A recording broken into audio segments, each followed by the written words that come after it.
Hi guys, good morning. कैसे हो आप लोग सब? आई होप आप सब एकदम बढ़िया, फर्स्ट क्लास और मजे में होंगे। Absolutely yes sir. दोस्तों, हम लोग बहुत ही इंटरेस्टिंग और बहुत ही बढ़िया सा और बहुत ही फर्स्ट क्लास सा चैप्टर हम लोग पढ़ रहे हैं, जिसका नाम है कंपनी ऑडिट सर। और कंपनी ऑडिट में सर इतना मजा आ रहा है हम लोग को कि आपको क्या बताएं, है ना। तो आज हम लोग एक बहुत ही नई और बहुत ही धांसू और इंटरेस्टिंग चीज बच्चों हम लोग आज पढ़ने वाले हैं। ऑडिटर की ड्यूटी हम लोग आज पढ़ने वाले हैं। So you guys need to concentrate full power के साथ, एकदम अच्छे से पूरा पूरा एकदम फोकस करना है, इन्वॉल्व रहना है। और कहीं पे भी आपको अगर कुछ भी क्वेरी आए तो you have to make sure that you have to ask me. वो it goes without saying, obvious सी बात है। सो आज का टॉपिक है अपना सेक्शन नंबर 143 सबसेक्शन 11, जो बात करता है about auditors duty to report on the matters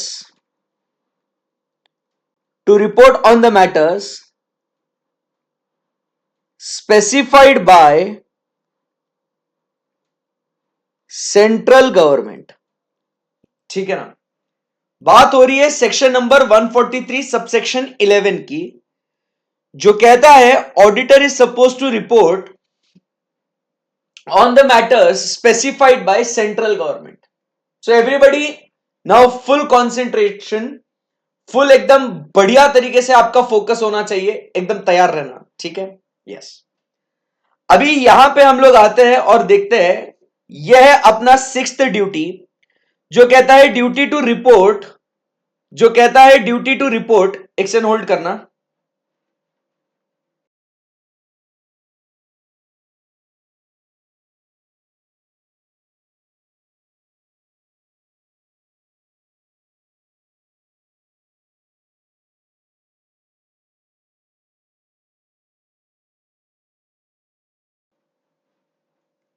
okay, so हम बात कर रहे थे about what, auditors duty to report on the matter specified by central government. अब एकदम फोकस करना अच्छे से, ठीक है। So what are we discussing? Auditor's duty to report on the matter specified by central government. We are discussing what? Duty to report on the matter specified by central government. This is what we are studying is section number 143 subsection 11। जो किसके बारे में बात कर रहे हैं अपन? जो अपन बात कर रहे हैं अबाउट सेक्शन नंबर 143 सबसेक्शन 11। अभी क्या कहता है, जरा गौर से, ध्यान से, मन लगा के फोकस करना एकदम इंपॉर्टेंट है। नजर हटी दुर्घटना घटी है भाई, बता रहा हूं।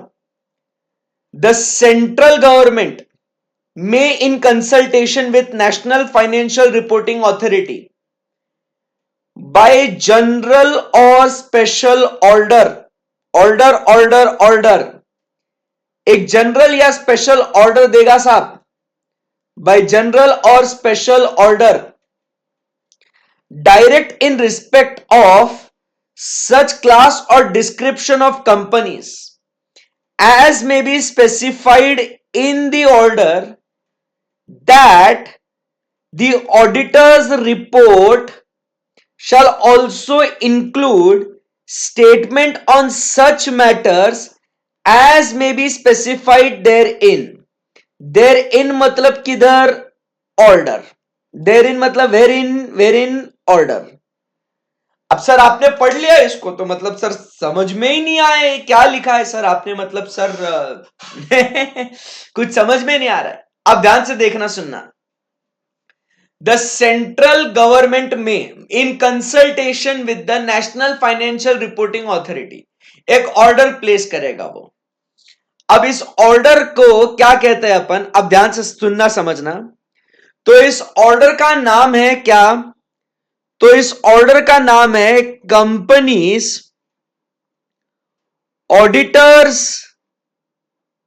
Report order 2020। तो मेरे बच्चों आप समझिए, केंद्रीय सरकार, central government will do what? Central government will issue what? One order. भाई सेंट्रल गवर्नमेंट है ना, आप समझिए बात को। सेंट्रल गवर्नमेंट क्या कर रहा है बॉस?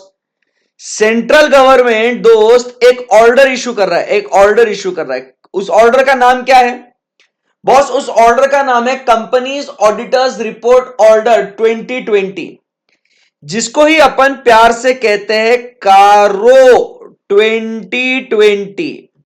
उसको ही अपन प्यार से क्या बोलते हैं बच्चों? उसको ही अपन बोलते हैं कारो। कारो stands for what? Companies auditors report order.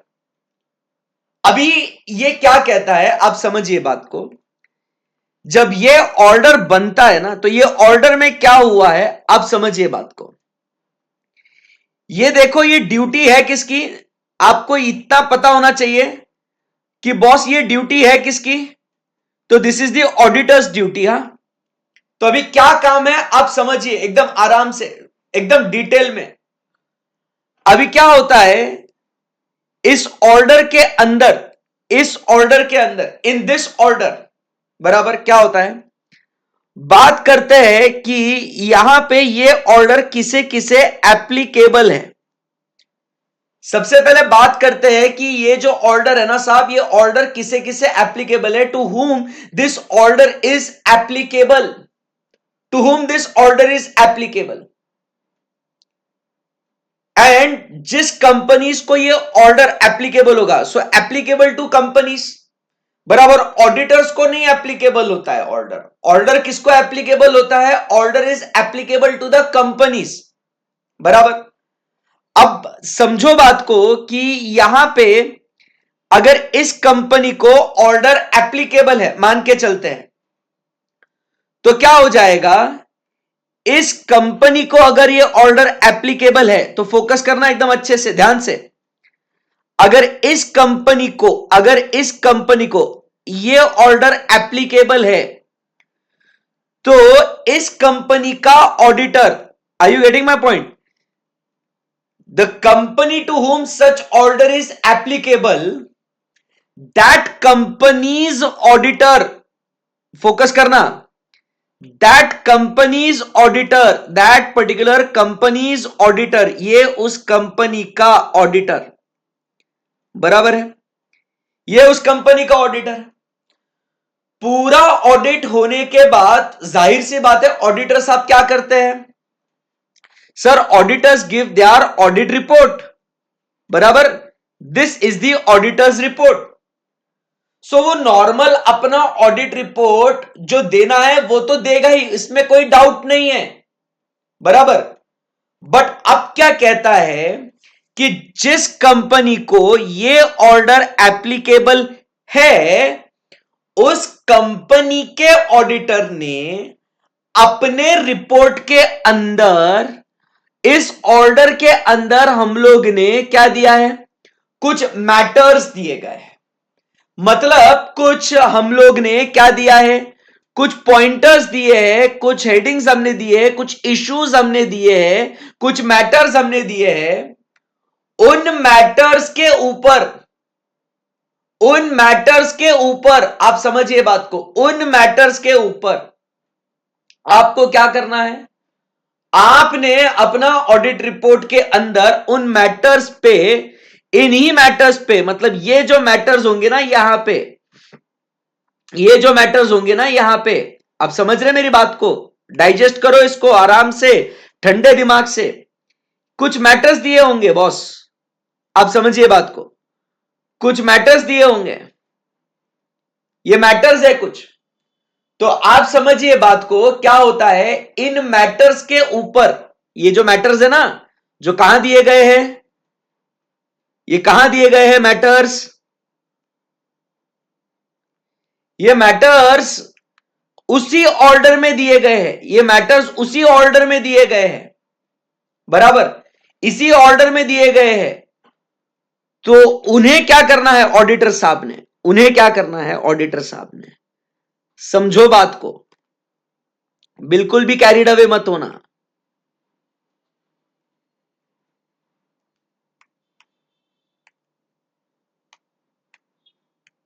मस्त चलने दो। एकदम ध्यान से। ये इनका आधा बॉडी कट हो गया सबका, पता नहीं कैसे। ठीक है, सो इन्हीं मैटर्स के ऊपर जिस कंपनी को ये ऑर्डर एप्लीकेबल है, वो ऑडिटर साहब क्या करेंगे, उन मैटर्स को अपने ऑडिट रिपोर्ट में शामिल करेंगे। कॉन्सेप्ट समझ में आया? बहुत ही सिंपल है। सो द कंपनी, अभी प्रोविजन पढ़ो क्या लिखा हुआ है, the central government may in consultation with National Financial Reporting Authority by general or special order. So this order is what? This order is CARO 2020. Direct in respect of such class of companies or description of companies, मतलब जिन्हें ये applicable होगा उन companies को जो कि order में ही specified होंगी। तो पहले ये ऑर्डर किसे कंपनीज को एप्लीकेबल होगा, कंपनीज को एप्लीकेबल होने के बाद, आप समझिए, कंपनीज को ये ऑर्डर एप्लीकेबल होने के बाद उस कंपनी के ऑडिटर ने अपने ऑडिट रिपोर्ट के अंदर क्या करना है, अपने ऑडिट रिपोर्ट के अंदर वो जो मैटर्स उसी ऑर्डर के अंदर लिखे गए हैं, उन मैटर्स के ऊपर उसने क्या करना है बच्चों, उस मैटर के ऊपर उसने क्या करना है, उसने यहां पे, आप समझिए बात को, क्या करना है दोस्तों, उसने उस ऑर्डर के ऊपर कमेंट, उस मैटर्स के ऊपर कमेंट करना है। I believe things are very easy now. चलो, यहां तक आपको अगर कुछ समझ में नहीं आया है तो आप प्लीज बोलिए मुझे।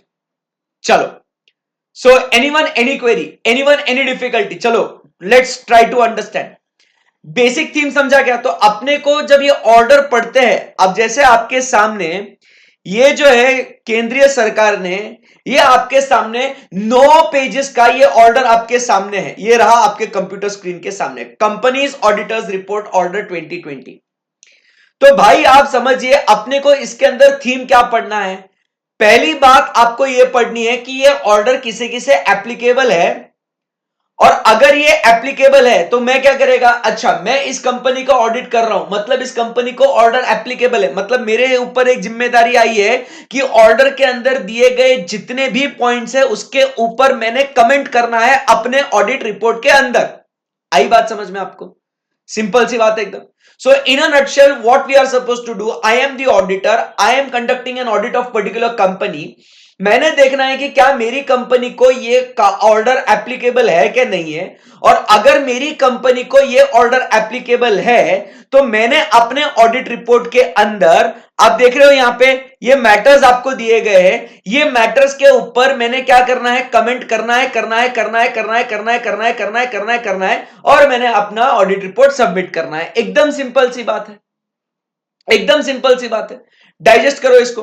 तो इसीलिए अगर आप देखोगे तो आपको ऑर्डर में आपको क्या दिखता है, पहले तो आपको पहले दिखता है यहां पे कि ये ऑर्डर किसे किसे एप्लीकेबल है। एप्लीकेबल के बाद आपको दिखेगा सेकेंड पॉइंट में कि उस ऑडिट रिपोर्ट में अपने कौन से मैटर्स इंक्लूड करने हैं। तो पहले आपने क्या चेक करना है कि किसे एप्लीकेबल है। अगर कारो इस कंपनी को एप्लीकेबल है तो इस कंपनी के ऑडिटर ने अपने ऑडिट रिपोर्ट के अंदर क्या करना है, ये उसका क्या है बॉस, ये उसका ऑडिट रिपोर्ट है, ये उसका क्या है, ये उसका ऑडिट रिपोर्ट है, उसका ये क्या है उसका, ये उसका ऑडिट रिपोर्ट है। तो इस ऑडिट रिपोर्ट में इन मैटर्स को उसने शामिल कर देना है। भाई साहब, थीम समझा क्या? थीम समझा क्या आपको? नहीं तो आप बोलोगे कि सर हम लोग कारो कारो सर, दुनिया बवाल कर रही है इसका, व्हाट इज कारो सर, कारो में अमेंडमेंट सर, कारो आया। बट भाई साहब, पहली इंपॉर्टेंट चीज ये है कि कारो मतलब क्या है, ये ऑर्डर मतलब क्या है, इसमें क्या होने वाला है, ये आपको समझा क्या? पहले मैं 10 मिनट से यही पढ़ा रहा हूं भाई, मैं आपको थीम पहले क्लियर करना चाहता हूं। डिड यू अंडरस्टैंड व्हाट कारो इज ऑल अबाउट एक्चुअली? एक कंपनी है, पहले अपने को देखना है कि उस कंपनी को क्या ये ऑर्डर एप्लीकेबल होता है या नहीं होता। अगर इस कंपनी को ऑर्डर एप्लीकेबल है तो इसका मतलब इस कंपनी के ऑडिटर ने उसी ऑर्डर के अंदर जो मैटर्स दिए गए हैं उन मैटर्स के ऊपर कमेंट करना है। That's it, over, simple, clear है एकदम बात? यस सर, एकदम बढ़िया सर, मजा ही आ गया, मजा ही आ गया सर। तो आज का सेशन अभी हम लोग कंटिन्यू करते हैं और यहां पे अब हमारा जो डिस्कशन होगा एवरीबॉडी, अब जो हमारा डिस्कशन होगा बॉस, ये हमें जानना है कि भाई साहब ये जो ऑर्डर है, ये ऑर्डर एप्लीकेबल होगा तो किसे होगा भाई? भाई ये ऑर्डर एप्लीकेबल होगा तो किसे होगा? यही तो जानने का है, यही किसके लिए तो आए है ना? हाँ सर, इसी के लिए तो आए हैं और यही तो पढ़ के जाएंगे। चलो रेडी हो आप लोग सब? Yes sir, full ready sir, full power एकदम। चलो सो लेट्स रॉक गाइस, है ना? एकदम एकदम माहौल बनाते चलो। सो अब ये ऑर्डर किसे किसे एप्लीकेबल है, आइए चलो देखते हैं। Wow sir, so this order shall apply to every company including a foreign company as defined in clause 42 of section 2 of the Companies Act 2013। क्या बोल डाला इसने? दिस ऑर्डर शैल अप्लाई, ये किसको एप्लीकेबल होगा? It shall apply to every company including foreign company. Sir foreign company को भी नहीं छोड़ा, सर फॉरेन कंपनी को भी नहीं छोड़ा सर इन्होंने। सर अभी इसका मतलब क्या है ऐसा सर? फॉरेन कंपनी सर मतलब ऐसा कुछ क्लिक नहीं हुआ सर, हमें कुछ ऐसा समझ में नहीं आया, ऐसा फॉरेन कंपनी बकायदा क्यों लिखा है ऐसा? तो मैं आपको एक बात बता दूं, आप सबको पता होगा कि boss companies act is applicable to Indian companies, correct ना बेटा? Yes sir, companies act is applicable to which companies? Sir ji Indian companies. और अगर कोई पार्ट, अगर कोई प्रोविजन, अगर हमें फॉरेन कंपनीज को लागू कराना है तो हमने क्या करना है बच्चों? तो सर सिंपल सी बात है, हमने बकायदा स्पेसिफिकली लिखना पड़ेगा कि ये चीज जो है, ये चीज फॉरेन कंपनीज को भी लागू होगी। इसीलिए जब भी हम लोग देखते हैं ना यहां पे इट इज एप्लीकेबल टू, क्या बोलता है? Every company including what? Foreign company. तो यहां पे देखो, कंपनीज एक्ट के प्रोविजंस यूजुअली इंडियन कंपनीज को एप्लीकेबल होते हैं, बट जब अपने को कोई स्पेसिफिक चीज सिर्फ फॉरेन कंपनीज को एप्लीकेबल करानी होती है ना, तो हमें लिखना भी पड़ता है कि भाई साहब इसको फॉरेन कंपनीज को भी एप्लीकेबल है। तो सिर्फ फिर काहे इसमें इतना बवाल क्रिएट करे कि किसे applicable such class of companies and फलाना ढिमकाना। तो मेरा बच्चा, मेरा बाबू, मेरा बेटा, मेरा सोना, यहां पे एक वर्ड आपको दिखता है और वो बहुत इंपॉर्टेंट है। वो क्या लिखा हुआ है? एक्सेप्ट। मतलब कारो सारे कंपनीज को लागू होगा। CARO 2020 will be applicable to every company, all the companies including foreign companies. Yes, but क्या बोलता है? एक्सेप्ट। मतलब यहां पे इन 6 कंपनीज को छोड़ के कारो जितनी भी कंपनीज है, उन सारी कंपनीज को कारो क्या हो जाएगा बॉस? उन सबको कारो एप्लीकेबल हो जाएगा। सही बात है ना एकदम? Absolutely yes sir. सो मेरा बेटा, यहां पे अपन क्या लिखते हैं? So CARO is applicable to all companies, it is applicable to all companies including what? Foreign company including what बेटा? सर बहुत मजा आ रहा है, बहुत मजा आ रहा है sir, including foreign company. But फिर क्या बोल दिया बॉस? एक आ गया एक्सेप्ट। मतलब सारे कंपनीज को सिवाय इन कंपनीज को छोड़ के। तो today our topic of discussion will be what? To discuss that, to discuss, अपने को क्या करना है डिस्कस यहां पे कि कौन से कंपनीज को कारो एप्लीकेबल नहीं है। जब बात सर, बहुत बढ़िया।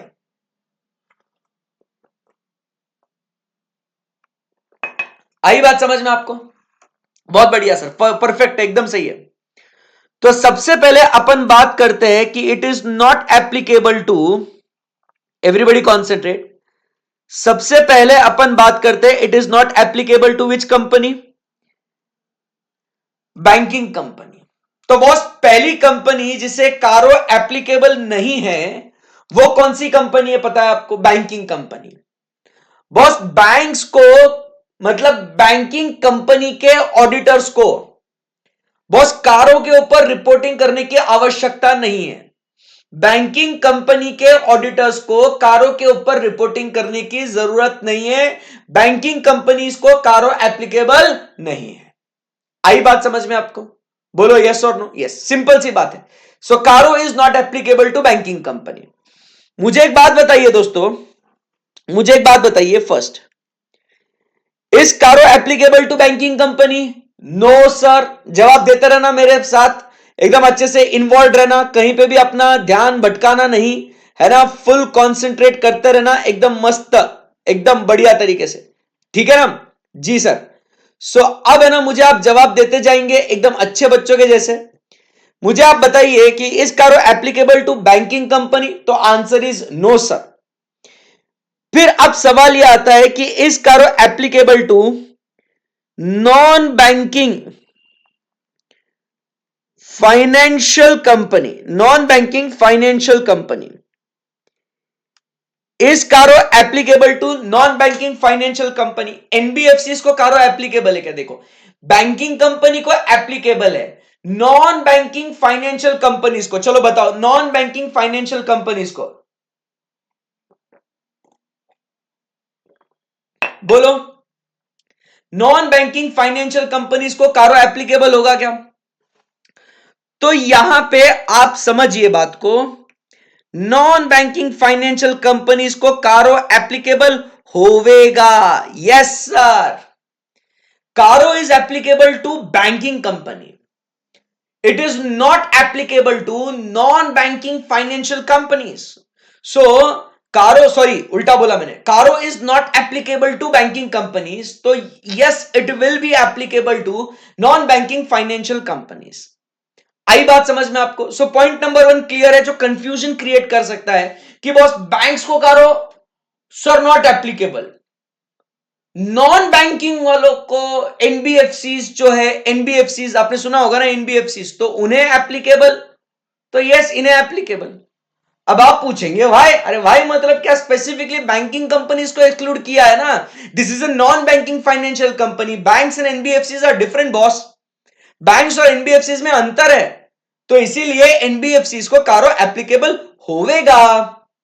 आई बात समझ में आपको? बिल्कुल सर। यहां तक कोई डिफिकल्टी है क्या आपको?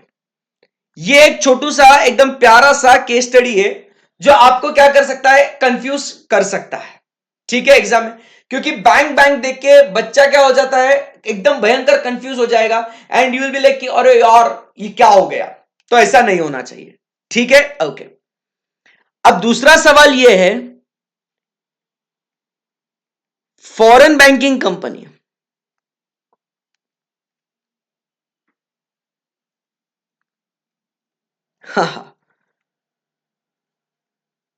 फॉरेन बैंकिंग कंपनी को, अब इसमें बताइए आप मुझे, फॉरेन बैंकिंग कंपनी को कारो एप्लीकेबल होगा कि नहीं होगा? स्टेप बाय स्टेप चलेंगे अभी। फॉरेन बैंकिंग कंपनी को कारो एप्लीकेबल होगा कि नहीं होगा? चलिए, you have to stay with me and give me the answers very quickly. Foreign banking companies, अच्छा सर हमने पढ़ा है it is including what, foreign company. Sir हमने पढ़ा है it is including foreign company, but banking company को exclude है, foreign company को इंक्लूड है, बैंकिंग कंपनी को एक्सक्लूड है। सर ई फॉरेन बैंकिंग कंपनी वाले, सर का करे कुछ समझ में नहीं आते है, दिमाग थोड़ा हैंग हो गया है सर, सर कुछ कुछ हो रहा है सर, बहुत कुछ हो रहा है सर, सर बताइए ना सर। तो बेटा जी यहां पे आपका जो आंसर होगा, यहां पे आपका आंसर होगा no, it is not applicable to foreign banking companies as well. क्योंकि आप समझिए, इवन दो वहां पे हम लोग कहते हैं it includes foreign company, but you have to understand that banks को तो एक्सक्लूड करा गया है ना, तो बैंक्स को एक्सक्लूड करा गया है, तो जाहिर सी बात है foreign banking companies will be what, excluded, it will not be applicable. आई बात समझ में आपको? Yes sir, perfect. चलिए उसके बाद अपन आगे बढ़ते हैं, अब सेकेंड पॉइंट पे आते हैं। एकदम सिंपल सी बात है। सेकेंड पॉइंट में अपन बात करते हैं अबाउट व्हाट, इंश्योरेंस कंपनी। अब बात करते हैं किसकी, इंश्योरेंस कंपनीज को भी क्या करा गया है, एक्सक्लूड करा गया है। Insurance companies are also excluded from what, देखो क्या लिखा हुआ है, बैंकिंग कंपनी, बराबर के नहीं। और जब भी कोई फॉरेन बैंक भी इंडिया में आके बैंकिंग ऑपरेशंस करेंगी तो आप समझिएगा उसको बैंकिंग रेगुलेशन एक्ट के प्रोविजंस को फॉलो करना पड़ेगा बॉस, ठीक है ना। सेकेंड पॉइंट क्या कहता है, इंश्योरेंस कंपनी, तो इमोशनल होके कहीं यहां पे इलेक्ट्रिसिटी कंपनी को ढूंढने में मत लगे जाना, इलेक्ट्रिसिटी कंपनी नहीं है भाई। आई बात समझ में आपको, इलेक्ट्रिसिटी कंपनी नहीं है। आपने को तो सर आदत हो गई है बैंकिंग इंश्योरेंस इलेक्ट्रिसिटी, अरे ना मुन्ना ना, बैंकिंग इंश्योरेंस इलेक्ट्रिसिटी ना ही है, इलेक्ट्रिसिटी को एप्लीकेबल है। ओके ओके, अब क्या है आप समझिए बात को, बैंकिंग कंपनीज को क्यों एक्सक्लूड करा गया है, क्योंकि रिजर्व बैंक ऑफ इंडिया इनके ऊपर रेगुलेट करता है और बैंकिंग कंपनीज को अपना एक ऑडिट रिपोर्ट के अंदर long form of audit report LFAR, LFAR पे रिपोर्टिंग करना पड़ता है बैंकिंग कंपनीज को। जब आप फाइनल में आओगे बैंक ऑडिट पढ़ोगे, या फाइनल में क्यों, अब तो इसी मॉड्यूल में अपने को बैंक ऑडिट भी चैप्टर है, अपन उसके बारे में तब डिस्कस करेंगे। सो बैंकिंग कंपनीज को अपने ऑडिट रिपोर्ट में LFAR के ऊपर रिपोर्टिंग करना पड़ता है, long form of audit report. उसके अंदर आरबीआई ने कुछ पॉइंट्स बोले गए हैं, इसके ऊपर उन बैंकिंग कंपनीज के ऑडिटर्स को रिपोर्ट करना है। तो आरबीआई ने उनके लिए अलग से LFAR, अलग से एक फॉर्म ऑफ ऑडिट रिपोर्ट दिया गया है, उनके ऊपर बैंक ऑडिटर्स ने उधर रिपोर्ट करने का है। तो जबरदस्ती फिर कंपनीज एक्ट में कारो 2020 का काय को रिपोर्टिंग करे, डबल डबल क्यों कराने का ना काम।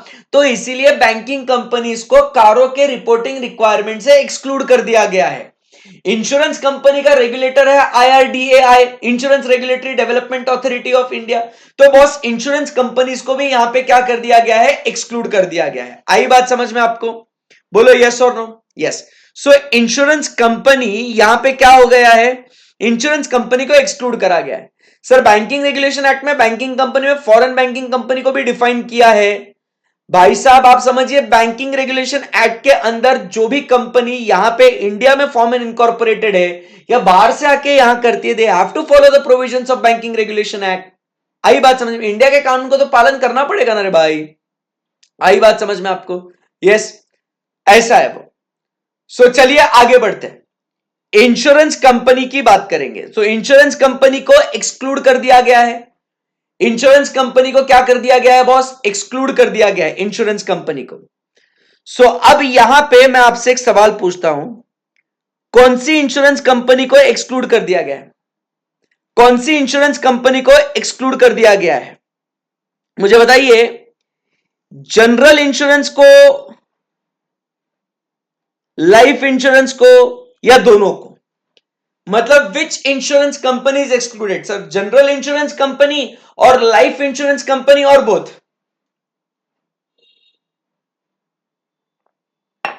बताइए। जनरल इंश्योरेंस कंपनी और लाइफ इंश्योरेंस कंपनी और both, which insurance companies are excluded. तो sir obviously both are excluded, obviously क्या हो जाएगा, बोथ आर एक्सक्लूडेड सर, दोनों बोथ, बराबर के नहीं, क्योंकि यहां पे ऐसे सवाल आपको कंफ्यूज करेंगे एग्जाम में, ठीक है ना। सो यहां पे आप समझिए both are what, both are what excluded, both are excluded, not applicable for both. Confuse करेंगे आपको ऐसा एग्जाम में, आप बोलेंगे यार ये तो पढ़ के ही नहीं आए थे हम तो, ठीक है ना। सो इंश्योरेंस कंपनी आप समझिए it is Nada, not applicable for हुम, सो it is not applicable for both, not applicable for both, perfect है, एकदम बेस्ट है। फिर उसके बाद आगे बढ़ते हैं दोस्तों, आगे बढ़ते हैं। Next we talk about is small company.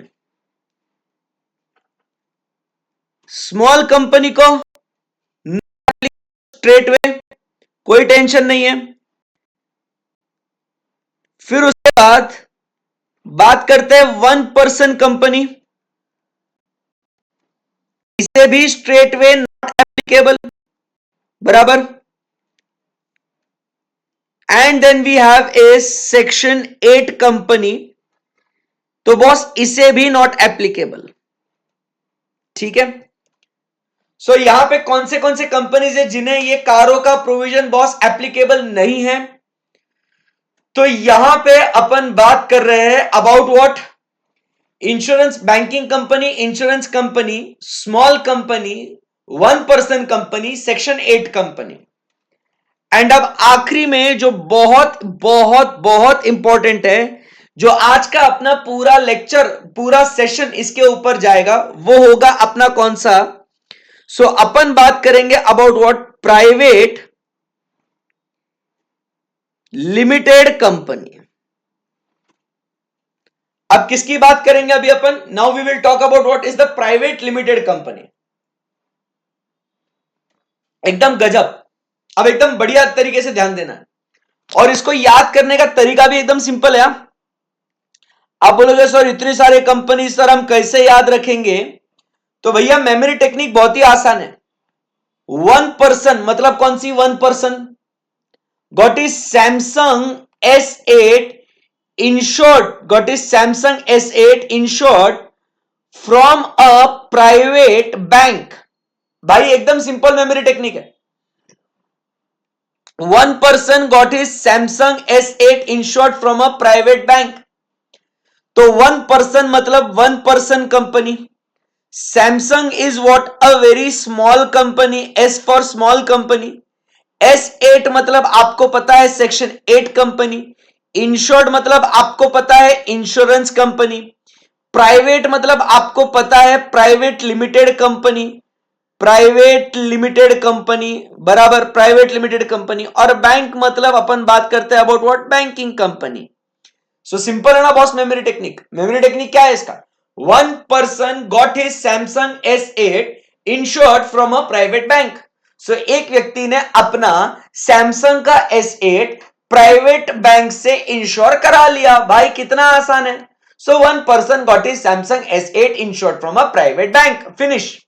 तो भाई साहब मेमोरी टेक्निक एकदम ही आसान है, एकदम सिंपल करके रख दिया आपके लिए। सो 1 पर्सन मतलब 1 पर्सन, सैमसंग का S मतलब स्मॉल कंपनी, S8 मतलब सेक्शन 8 कंपनी, इंश्योर्ड मतलब इंश्योरेंस कंपनी, प्राइवेट मतलब प्राइवेट लिमिटेड कंपनी, और बैंक मतलब बैंकिंग कंपनी। एकदम सिंपल है। सो इन कंपनीज को कारो क्या है? एक्सक्लूडेड है। इन कंपनीज को कारो एप्लीकेबल नहीं है। परफेक्ट है एकदम, यस। अब यहां पे अब देखिए डिस्कशन अपना किसका किसका हो गया है? Banking, insurance, section 8, 1 person, small company. अब जो अपना 6th पॉइंट है, it's gonna be very important. 6th point जो है, it's gonna be very very important. इतना जो डिस्कशन करना है ना अपने को, इत्तू सा इत्तू सा इत्तू सा, इसके ऊपर भैया आज का लेक्चर अपना पूरा समाप्त हो जाएगा। मतलब सर आज आप कारो जो पढ़ा रहे हो सर, ये कारो में आज का मतलब अभी अपना प्राइवेट लिमिटेड कंपनी का सर इत्तुच डिस्कस करेंगे। आज का पूरा लेक्चर अपना इसमें ही निकल जाएगा। क्या बोल रहे सर? मतलब इतना इतना क्या पढ़ाने वाले सर? इतना सा मतलब सर बहुत ही सिंपल है यार। मतलब इसमें आप इतना टाइम लोगे? हाँ भाई लेना पड़ेगा ना भाई, देखना तुम, बहुत मजा आएगा तुमको। अब एकदम शुरुआत करते हैं बढ़िया तरीके से। अभी एकदम ध्यान देना। अभी तक अगर आपका ध्यान नहीं होगा, अभी तक अगर आप इन्वॉल्व नहीं होंगे, कोई बात नहीं, सारी गलती माफ।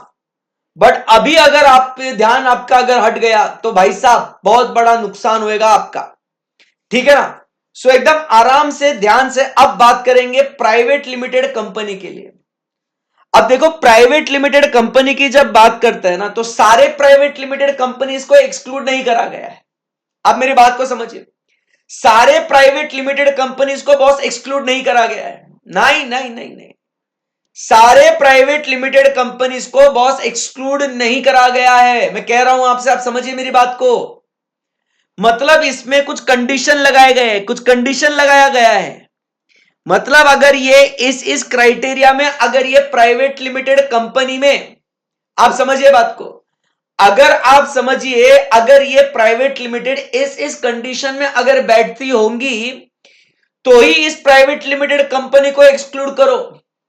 अगर ये प्राइवेट लिमिटेड कंपनी इस दिए गए कंडीशंस में अगर नहीं बैठती ना साहब, तो बॉस हम कह रहे हैं आपको इस कंपनी को कारो एप्लीकेबल करा दो। देखो भैया बाकी इसमें क्या था ना, स्ट्रेट वे एकदम सिंपल स्ट्रेट फॉरवर्ड था। Banking, insurance, section 8, 1% small company, भैया तुमको एप्लीकेबल नहीं है, तू जा रहे, कोई टेंशन नहीं था। अब जो बात करनी है वो किसकी बात करनी है? प्राइवेट लिमिटेड कंपनी की। और मेरा बाबू बात समझ, यहां पे प्राइवेट लिमिटेड कंपनी को कंडीशन दिए गए हैं। ये कंडीशन अपने लिए बहुत इंपॉर्टेंट है, क्योंकि अगर वो उस कंडीशन में बैठता है तो भैया जी आप इसे एक्सक्लूड कीजिए, अगर उस कंडीशन में नहीं आता है तो आप समझिए आपको उसे इंक्लूड करना पड़ेगा। Are you getting my point? Yes.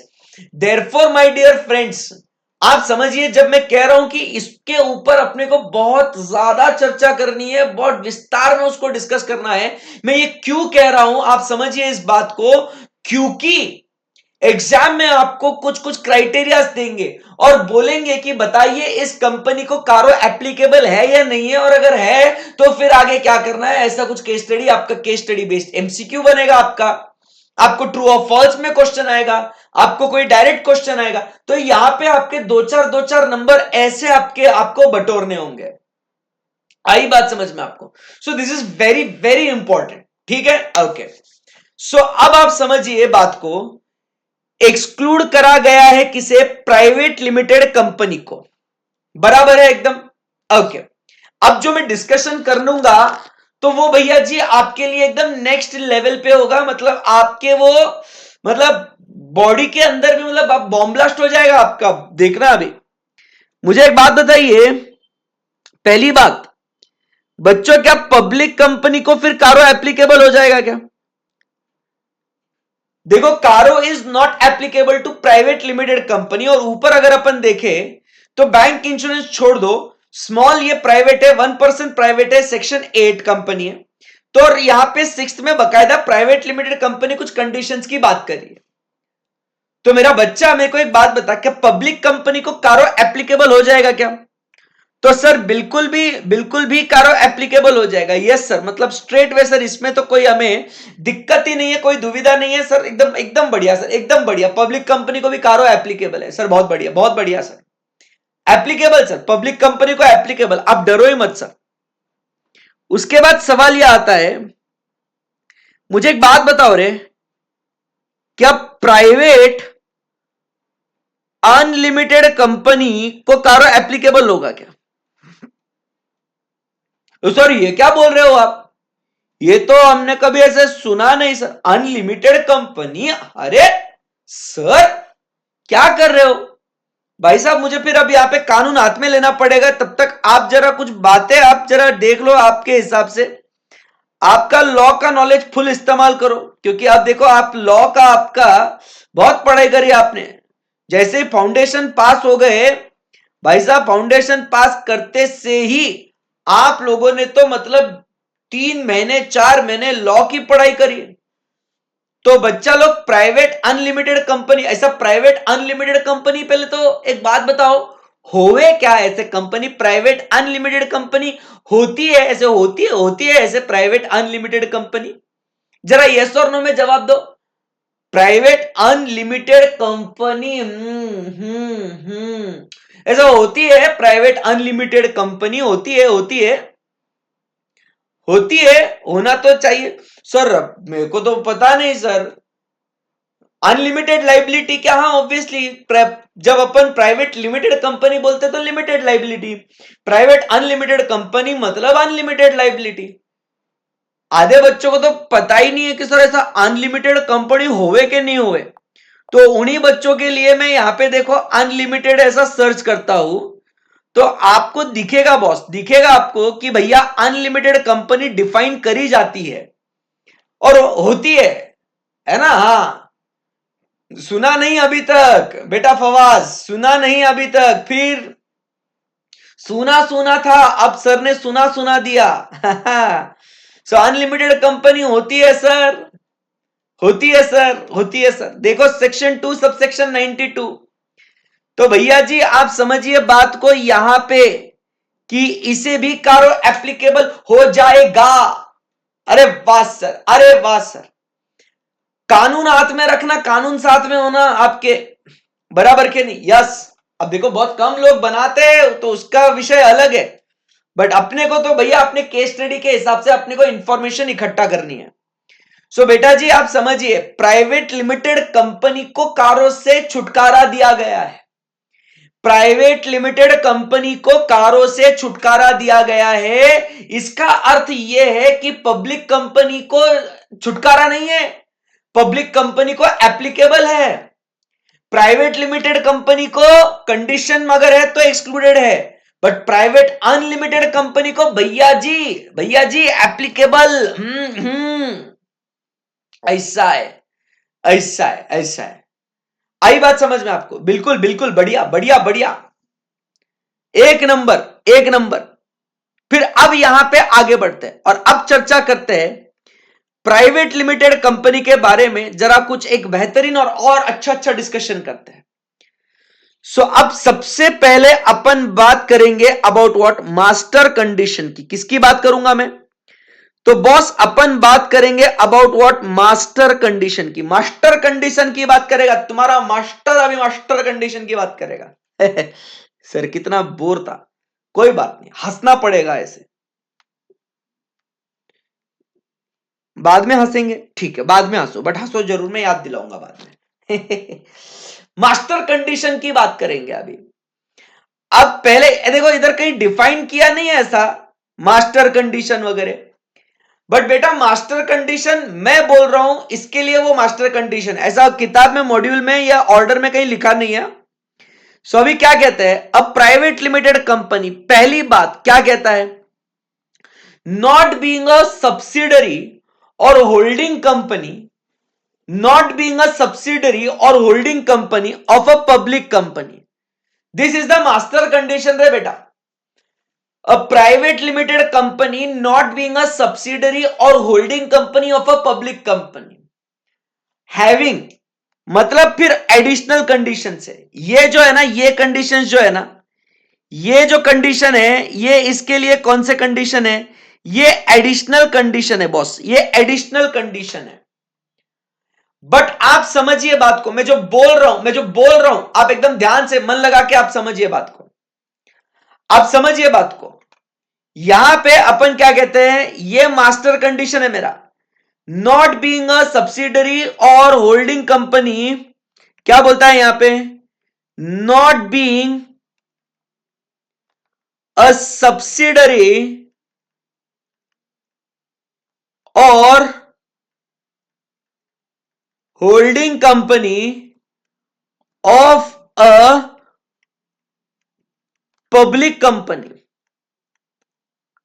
मतलब आप समझिए बात को, क्या कहते हैं यहां पे कि बेटा अगर आप ये एडिशनल कंडीशन भले ही सेटिस्फाई कर रहे हो, अगर आप ये एडिशनल कंडीशन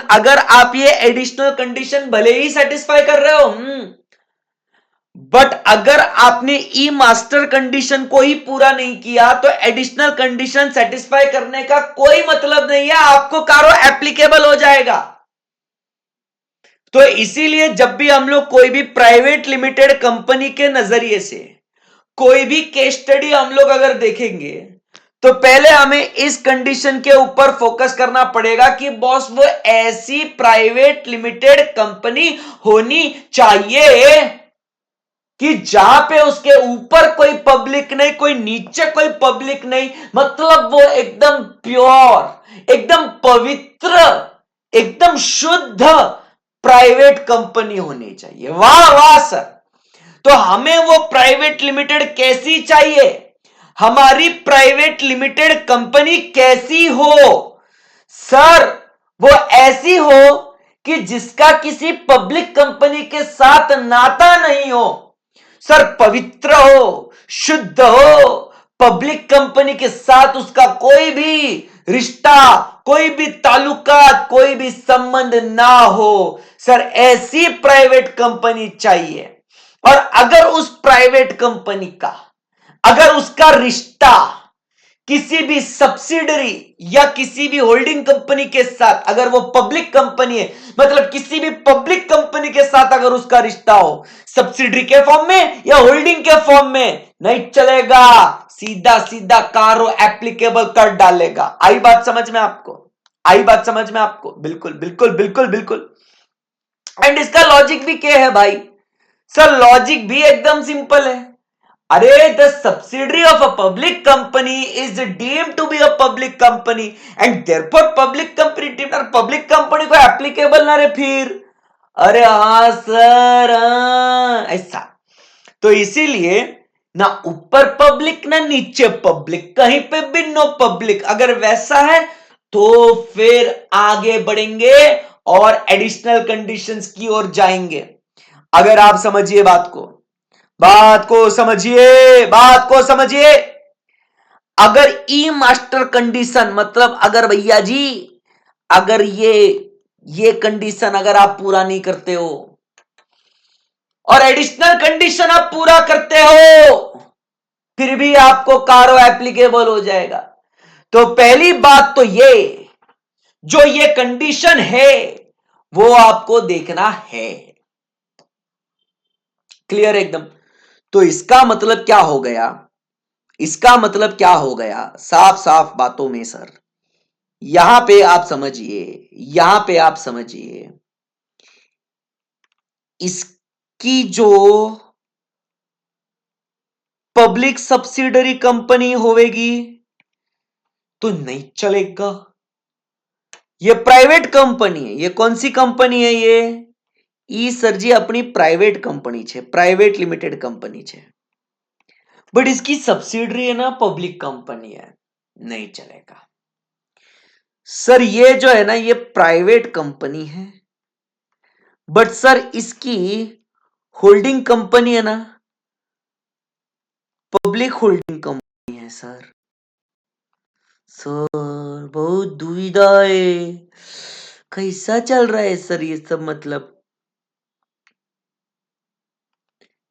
तो इसकी जो है ना यहां पे ये है पब्लिक होल्डिंग कंपनी, तो ये भी नहीं चलेगा सर, ये भी नहीं चलेगा सर। तो आप समझिए ये प्राइवेट कंपनी एकदम पवित्र प्राइवेट कंपनी, प्योर, एकदम प्योर बेबी, प्योर। उसका किसी भी पब्लिक के साथ ताल्लुकात नहीं होना चाहिए, किसी भी पब्लिक के साथ ताल्लुकात नहीं होना चाहिए,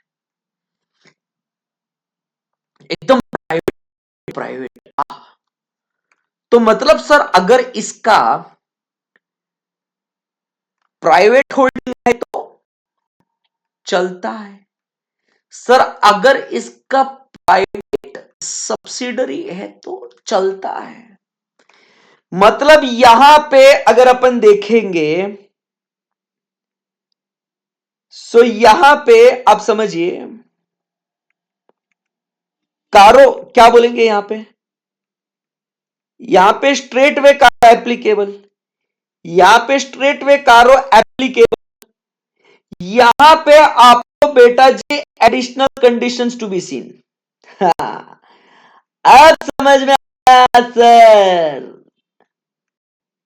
मतलब सर ने इसको मास्टर कंडीशन क्यों बोला, समझ में आया आपको? आई बात समझ में आपको? बोलो बॉस। तो ये बात है यहां पे अपन क्या कहते हैं, यहां पे आपको एडिशनल कंडीशन देखना पड़ेगा। अब बात क्लियर है सर? अब मजा आया ना वीडियो? ये बात तो सही है सर।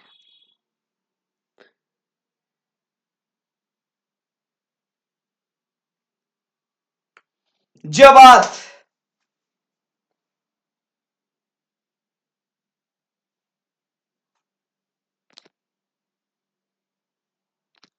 हेलो माइक चेक, सब बढ़िया है यार, कुछ भी बोल रहे हो तब फटका पड़ेगा, फटका। चलो, so my dear friends, everything okay? Understood? Private limited company का पहला मास्टर कंडीशन, मास्टर स्ट्रोक भाई का। तो यहां पे आपको एडिशनल कंडीशन देखना पड़ेगा, यहां पे एडिशनल कंडीशन देखना पड़ेगा। और देख लेंगे सर फिर। सो मास्टर कंडीशन में किसी को कुछ क्वेरी है तो बताइए प्लीज।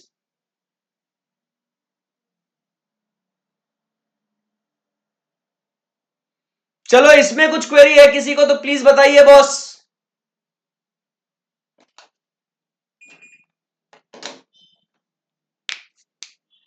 ओके, अब मास्टर कंडीशन पढ़ने के बाद अब मास्टर आपका लेके जाएगा एडिशनल कंडीशन के पास।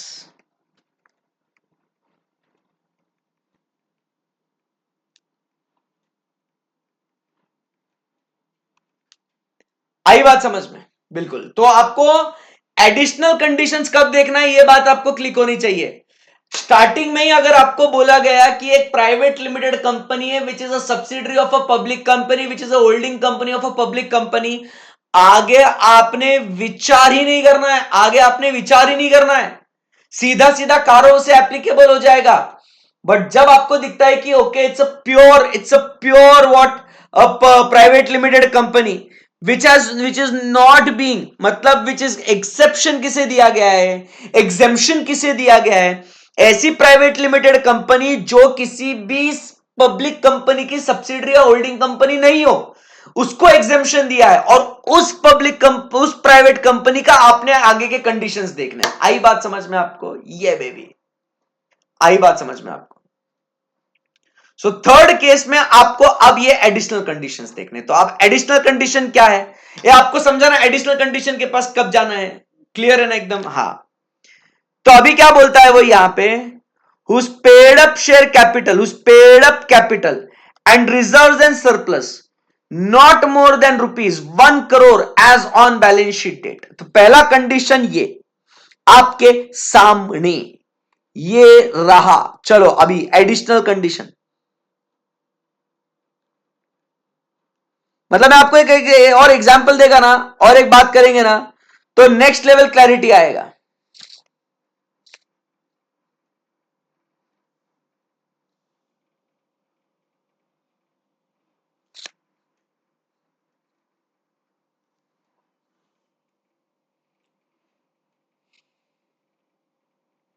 सो अब आप समझिए बात को। When we talk about additional condition, everybody concentrate. अब एडिशनल कंडीशन में फर्स्ट पॉइंट अपन क्या कहते हैं, paid up capital and reserves and surplus not exceeding 1 crore. तो paid up share capital and reserves and surplus not exceeding 1 crore as on balance sheet date. आप समझिए। तो अब मुझे एक बात बताइए,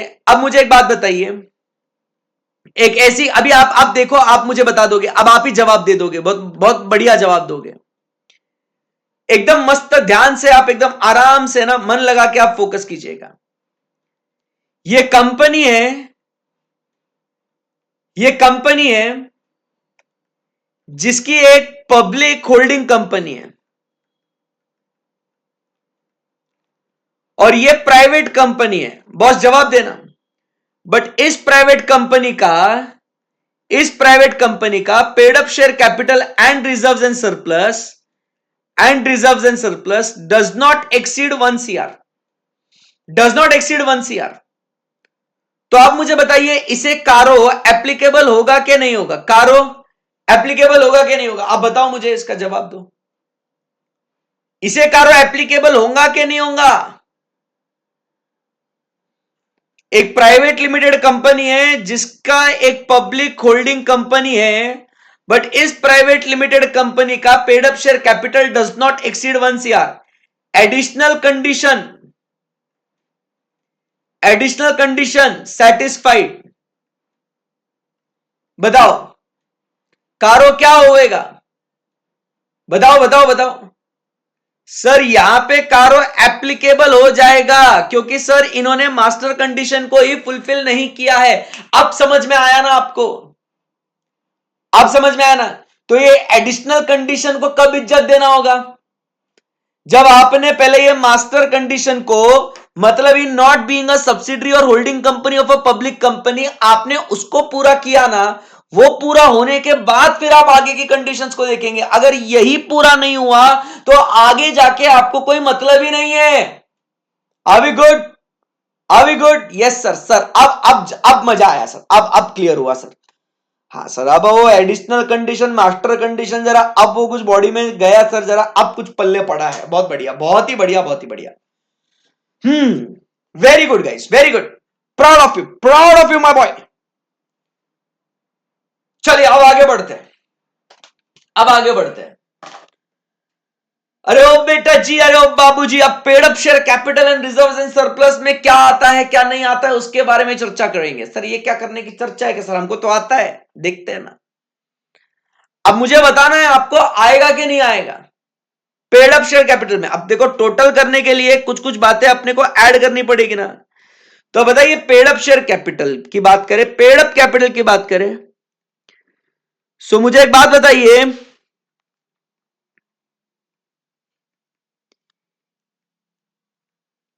इक्विटी शेयर्स लेने का कि नहीं लेने का?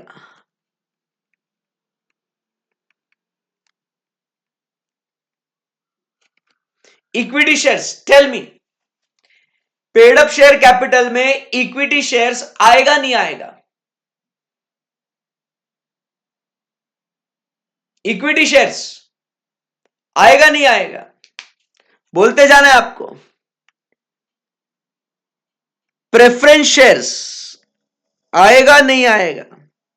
देखो, हम लोग को क्या कंप्यूट करने का है sir? We need to compute paid up share capital. We need to compute what? Paid up share capital, paid up share capital.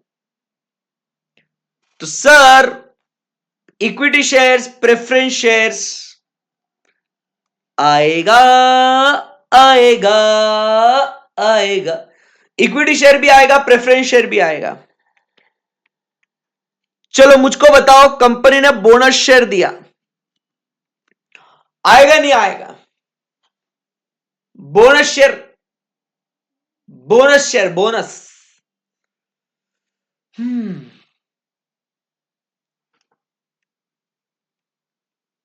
Right shares,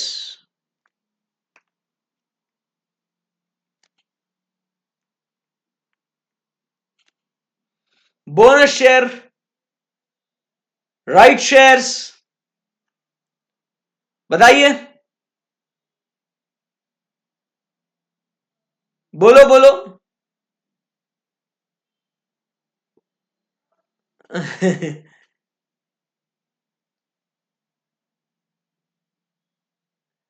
bonus share, right shares. Right आएगा, बोनस नहीं आएगा, bonus आएगा, right नहीं आएगा। Sir कुछ भी नहीं आएगा सर, हमको नहीं खेलने का, मैं तो क्लास को नहीं आएगा। आपको जो बोलना है बोल लो सर, मैं तो नहीं खेल रहा अब आपके साथ, ये अभी ज्यादा हो गया सर। इक्विटी प्रेफरेंस तक तो मैं गेम में था, गेम इंटरेस्टिंग लग रहा था, अब ये क्या है sir? What type of question is this?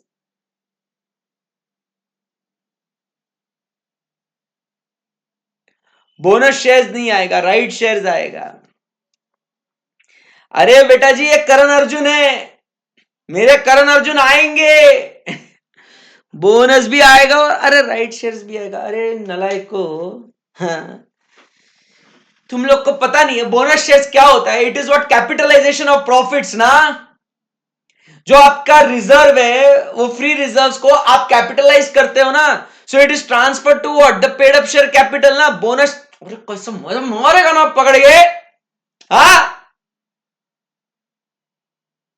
Bonus share, bonus share आप समझिए, बोनस शेयर्स आएंगे और राइट शेयर्स भी आएंगे। ये बेटा करण अर्जुन है। अरे बोनस बचपन में पढ़ा था यार, बचपन में पढ़ा था। It is what? Capitalisation of profits. काई करे इसके लिए ये चीजें मुझे कितना, मतलब क्या क्या जरूरत है? मैं तो लिख के आ सकता हूं, paid up share capital reserves and surplus बच्चों नॉट एक्सीड इन 1 करोड़। आपका तो खत्म हो गया कहानी, किस्सा पढ़ा के खत्म हो गया मेरा। बट क्या आपको पता ही नहीं बोनस शेयर, राइट शेयर आना नहीं आना? गलती हो गई ना। हाँ, फिर उसके बाद कॉल्स इन एडवांस। क्या करना है? Calls in advance.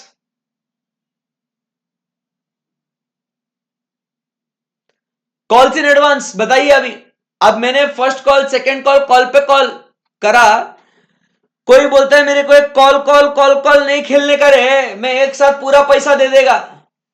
तो अभी क्या हुआ, कंपनी के पास आए हैं कुछ पैसे, कंपनी के पास आए हैं कुछ पैसे जो है क्या, कॉल्स इन एडवांस। अब बताओ आप, कॉल्स इन एडवांस। अब do calls in advance form part of paid up share capital, अब ये तो बता दो कम से कम। Do calls in advance form part of paid up share capital, company को एडवांस में कॉल मिला है। हाँ नहीं आएगा सर, अब तो सही बोल रहे हो। एंड कॉल्स इन अरियर्स, इसको क्या करेंगे, कॉल्स इन अरियर्स को, कॉल्स इन अरियर्स को क्या करेंगे sir, calls in arrears should be what, reduced to arrive at the amount of paid up share capital, ये भी बात हुई थी अपनी। सब ये बात अपन ने सीखी करी है भाई, ये आपको पेड अप शेयर कैपिटल पूरा ऐसा टोटल मालूम होना चाहिए। आई बात समझ में आपको, क्लियर है एकदम? Yes sir.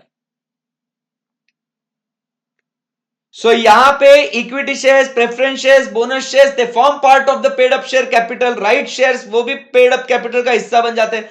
Calls in advance do not form part of the paid up share capital and calls in arrears are to be reduced to arrive at what, the amount of paid up share capital. ऐसा भूलने का नहीं कुछ भी। चलिए आप चर्चा करते हैं आगे, कहानी को आगे बढ़ाते हैं और अब बात करते हैं किसके बारे में बॉस, अब बात करेंगे रिजर्व्स एंड सरप्लस के बारे में। आहा, अच्छा ये भी है क्या, और वाह वाह वाह वाह। सो अब बात करेंगे रिजर्व्स एंड सरप्लस। सर हमें लगा खत्म हो गया, नहीं बेटा अभी रिजर्व्स एंड सरप्लस और बाकी है, और टॉर्चर बाकी है तुम्हारा। अब रिजर्व्स एंड सरप्लस की बात करेंगे बच्चों। रिजर्व्स और प्रोविजन की जब बात करते हैं तो हमें क्या लेना है यहां पे, रिजर्व लेने का है कि प्रोविजन लेने का है, या दोनों लेने का है? रिजर्व लेना है कि प्रोविजन लेना है, या सर जी दोनों लेना है अपने को? सर क्या करे, क्या करे क्या ना करे, ये कैसी मुश्किल है, कोई तो बता दे इसका हल ओ मेरे भाई। अरे भाई बोलो रे, रिजर्व एंड सरप्लस बोला है तो सर रिजर्व लेने का कि प्रोविजन लेने का? भाई रिजर्व लेने का कि प्रोविजन लेने का? तो सर रिजर्व तो लेने का, प्रोविजन प्रोविजन नहीं लेने का। ये मुझे एक बात बताओ, ये रिजर्व क्या होता है और प्रोविजन क्या होता है? कोई है क्या इधर जो मुझको बताएगा रिजर्व क्या होता है और प्रोविजन क्या होता है? कोई किसी को आइडिया है what is reserve, what is provision? Anyone, any idea reserve what is and what is provision? कोई है क्या जो एकदम स्मार्ट टैलेंटेड बच्चा? रिजर्व और कैपिटल, रुको सर सोच रहा हूं सर, अकाउंट्स में पढ़ा था सर रिजर्व और प्रोविजन मतलब सर, पता नहीं मेरे को नहीं आ रहा सर, ये आता ही नहीं है मेरे को। मैं तो सर अकाउंट्स की थियरी इतना मन लगा के तो सर नहीं पढ़ा मैं, ऐसे मतलब पता नहीं था कि आप ऑडिट में पूछोगे करके। मैं तो सोचा था सर ऑप्शन में रखेंगे इसको। रिजर्व क्या होता है? सो वेरी गुड, याद आया sir, reserve is what, appropriation of profits. Reserve is what, appropriation of profits. And provision मतलब क्या बोलते हैं, चार्ज अगेंस्ट प्रॉफिट। तो अपनी जो बात हो रही है यहां पे, ये किसकी बात हो रही है? ये बात हो रही है अपनी रिजर्व और प्रोविजन की, बराबर कि नहीं? तो अपने को रिजर्व लेने का है, प्रोविजन लेने का नहीं है। Very good very good very good. मुझे एक बात बताओ, कैपिटल रिजर्व, अब एक चलो एक काम करते, एक गेम खेलते, एक गेम खेलोगे मेरे साथ? क्या आप मेरे साथ एक गेम खेलेंगे?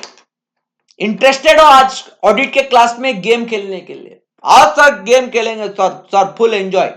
यस चलो, अब मैं आपको कुछ कुछ आइटम्स के बारे में, आइटम्स मतलब लिस्ट ऑफ थिंग्स, ऐसा कुछ भी बोलने का नहीं।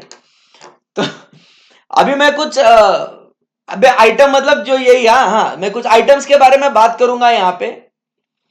तो आपने मुझे बताना है कि वो जो पर्टिकुलर आइटम में यहां पे बात कर रहा हूं, तो वो आइटम वो प्रोविजन है कि रिजर्व है, आप मुझे वो बताना। चलो बोलेंगे आप, गेम खेलेंगे, ठीक है ना। So particular whatever I write over here, you have to tell me कि whether it is a reserve or a provision. तो गेम कौन सा है? Game pretty simple, game is pretty simple. So you have to tell me whether it is a reserve or a provision, ठीक है ना। Okay okay चलो, so I list down the things. Okay okay, so यहां पे मुझे एक बात बताओ, कैपिटल रिजर्व रिजर्व है कि प्रोविजन है, और इसको लेने का क्या अपन ने?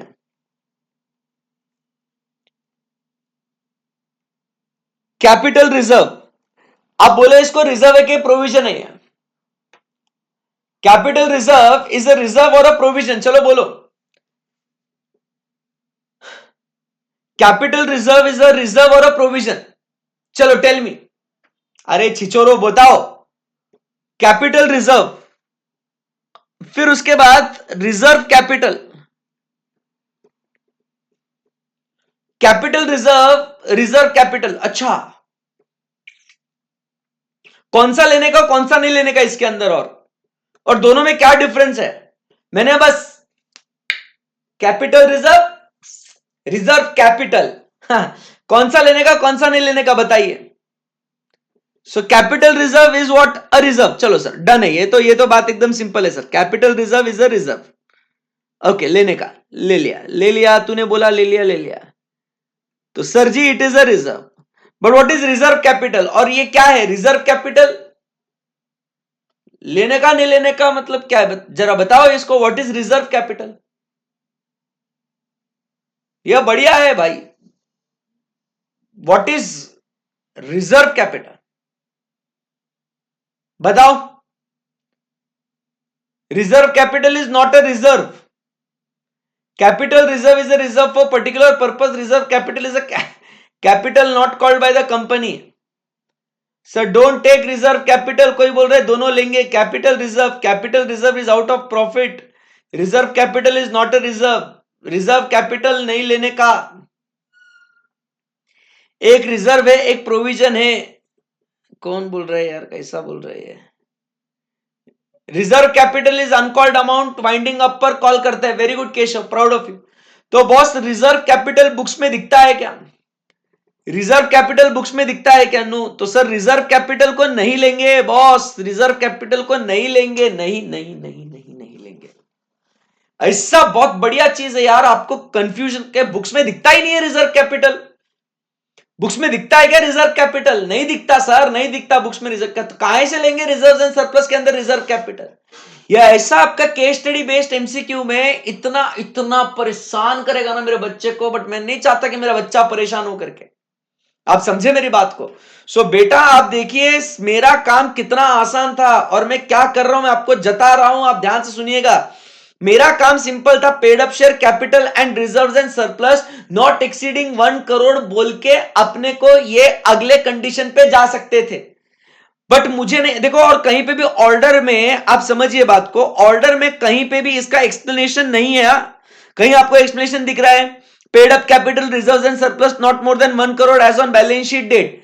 कहीं नहीं दिख रहा है। बट जब एग्जाम में आपको कंप्यूट करने के लिए केस स्टडी ट्रू और फॉल्स में आएगा, तो आपसे ये 1 करोड़ का कंप्यूटेशन में अगर गड़बड़ हो गया ना भाई, तो भैया भयंकर बैंड बजेगा, बैंड नहीं ऑर्केस्ट्रा बजेगा, मैं कह रहा हूं आपसे।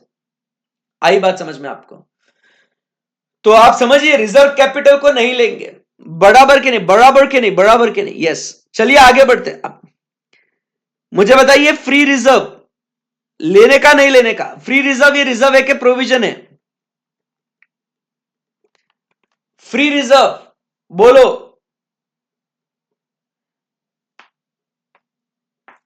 फ्री रिजर्व बोलो बॉस। फ्री रिजर्व लेने का नहीं लेने का? फ्री रिजर्व रिजर्व है कि प्रोविजन है बताओ? फ्री रिजर्व रिजर्व के प्रोविजन, फ्री रिजर्व रिजर्व के प्रोविजन, बोलना पड़ेगा आपको, बोलना पड़ेगा। फ्री रिजर्व रिजर्व है सर, बस क्या सर?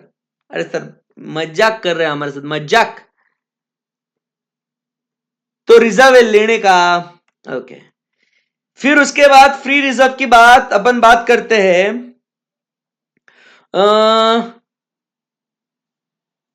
चलो इसकी बात करते हैं अपन, सिक्योरिटीज प्रीमियम अकाउंट। ये रिजर्व है कि नहीं है, मतलब ऐसा कुछ, सिक्योरिटीज प्रीमियम अकाउंट ये रिजर्व है? बोलो। फ्री रिजर्व तो रिजर्व है सर। दैट वाज वेरी चिल्लर question sir, that was so sad question sir. Sir आप इतना भी हमको गया गुजरा मत समझो सर प्लीज। ठीक है बेटा, धीरे धीरे लेवल बढ़ाएगा, फिर बताना, फिर जवाब देना। सिक्योरिटीज प्रीमियम अकाउंट बोलना। सिक्योरिटीज प्रीमियम अकाउंट अब बोल, अब क्यों बोलती बंद हो गई? ये रिजर्व के प्रोविजन है सिक्योरिटीज प्रीमियम अकाउंट। इतना सोचने को टाइम लग रहा है, इतना सोचने को टाइम लग रहा है। सिक्योरिटीज प्रीमियम अकाउंट, इसके नाम में रिजर्व नहीं है सर, नाम में तो रिजर्व नहीं है।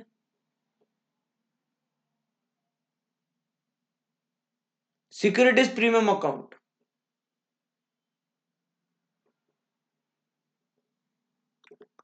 बेटा जी लेने का। ओके ओके, फिर उसके बाद मुझे एक बात बताओ, रीवैल्यूएशन रिजर्व। रीवैल्यूएशन रिजर्व फटाफट बोलो अभी, रीवैल्यूएशन रिजर्व।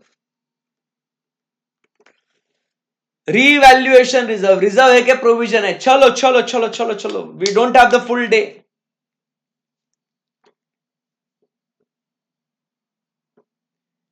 रीवैल्यूएशन रिजर्व क्या बोलेंगे इसको?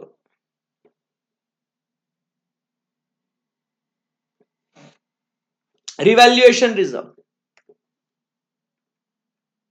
ए भी सर जी रिजर्व है, ये भी रिजर्व है।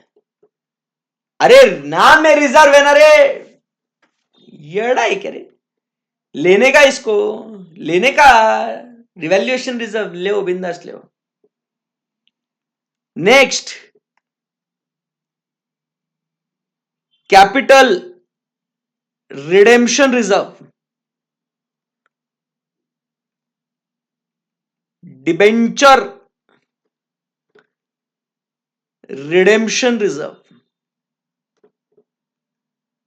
बोलो बोलो बोलो, बोलते जाओ, डरो मत।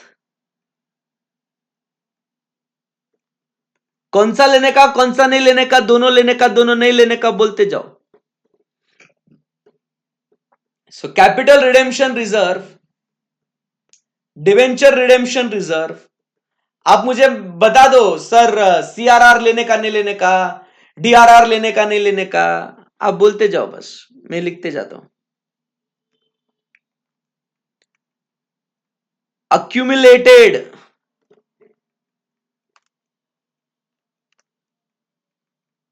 accumulated depreciation reserve। क्या करने का? दोनों लेने का, दोनों को ले लो सर, ले लो ले लो ले लो। रिजर्व ले लो सर, रिजर्व ले लो सर, ले लो।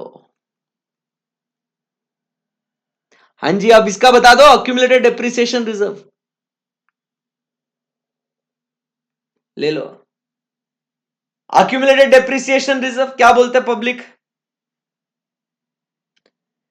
सीआरआर डीआरआर लेने का ले लिया भाई, accumulated depreciation reserve. Sir what is accumulated depreciation reserve?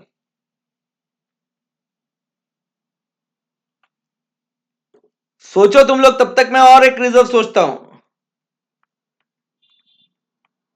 Reserve for bad and doubtful dates. आहा क्या रिजर्व है सर, क्या रिजर्व है, एक नंबर, क्या नाम है, बोलो। सो क्या बोलेंगे सर? Accumulated depreciation reserve. ले लो, हाँ एग्जाम वाला ले लेगा भाई, ले लो बोलता है। तो बेटा जी ई जो है ना, ई प्रोविजन है, ई प्रोविजन, इसको नहीं लेने का। Accumulated depreciation reserve is a provision. चलो आप बताओ, reserve for bad and doubtful dates, reserve for bad and doubtful dates,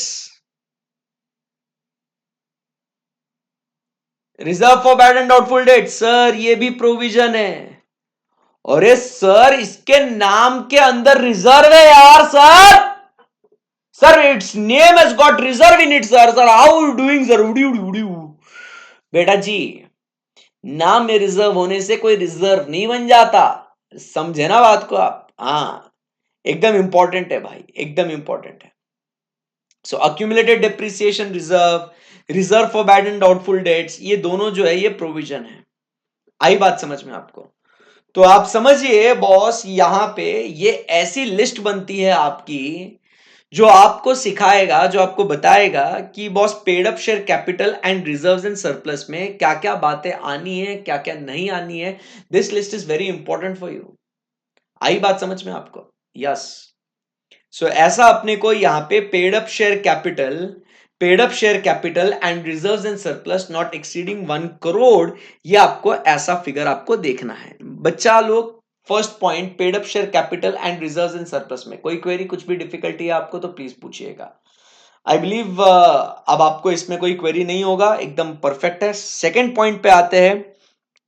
तो बॉस यहां पे अपना फर्स्ट पॉइंट डिस्कस हो गया, बहुत ही शानदार सर।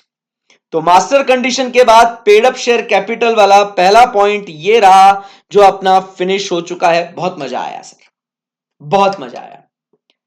उसके बाद अपन बात करते हैं आगे। ये आपको सेकंड पॉइंट की बात कराएंगे अभी। तो सेकंड पॉइंट क्या बोलता है? तो सेकंड पॉइंट बॉस यहां पे अपन बात करते हैं about total borrowings not exceeding 1 crore from any bank or financial institution from 1 crore, not exceeding what? Not exceeding 1 crore from any bank or financial institution at any point during the financial year. So यहां पे अब अपन second point क्या कह रहे हैं यहां पे? तो सेकेंड पॉइंट यहां पे कह रहे हैं total borrowings,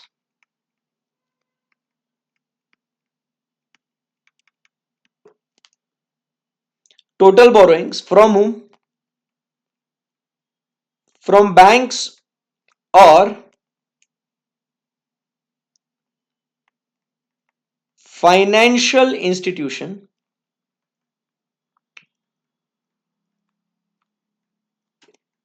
not exceeding 1 crore. सो अब अपनी किसके बारे में बात हो गई? Paid up share capital and reserves and surplus. अभी जिंदगी में आप नहीं भूल सकते, और इतना बढ़िया डिस्कशन हो गया तो सर माहौल ही बन चुका है यहां पे। अब बात करते हैं बॉस किसके बारे में? सो अब बेटा बात करते हैं total borrowings from banks or financial institution.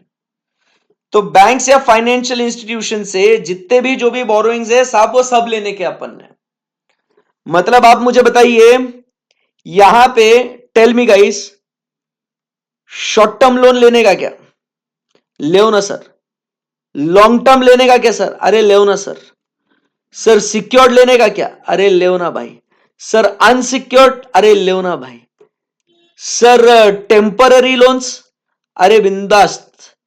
Important यह है कि यह किससे होना चाहिए? बैंक या फाइनेंशियल इंस्टीट्यूशन से।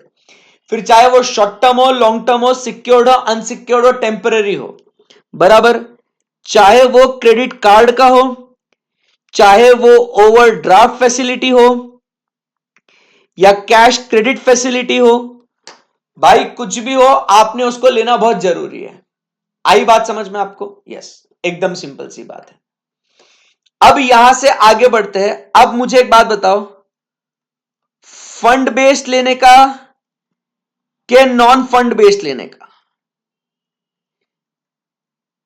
अब सर ये तो सिंपल है, शॉर्ट टर्म लो, लॉन्ग टर्म लो, सिक्योर्ड लो, अनसिक्योर्ड लो, टेम्पररी लो, क्रेडिट कार्ड लो, ओवरड्राफ्ट लो, सीसी लो, सर ये सब ले लो सर, कोई टेंशन नहीं है सर, आपकी इच्छा है, आपको लेने का है आप ले, हमें कोई दिक्कत नहीं है।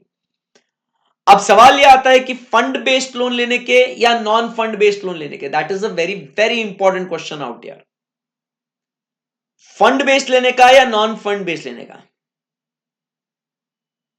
कौन सा लोन लेने का? फंड बेस्ड या नॉन फंड बेस्ड? सर हम एक बात बोले क्या आपको, सर आप बुरा मत मानना सर, ये fund based non fund based लेने का नहीं लेने का सर ये हम जवाब दे देंगे आपको, इसमें कोई कोई दिक्कत नहीं है सर बट है ना वो क्या है, ये होता क्या है पहले वो बताओ ना सर। सर हमको आइडिया नहीं है, ये आप जो बोल रहे हो ना ऐसी वैसी बहकी बहकी बातें कर रहे हो सर आप, हमें आइडिया नहीं है what is fund based and non fund based. Sir we don't know it. अच्छा नहीं पता, चलो मैं बताता हूं। देखो जहां पे एक्चुअल मनी इन्वॉल्व होता है ना,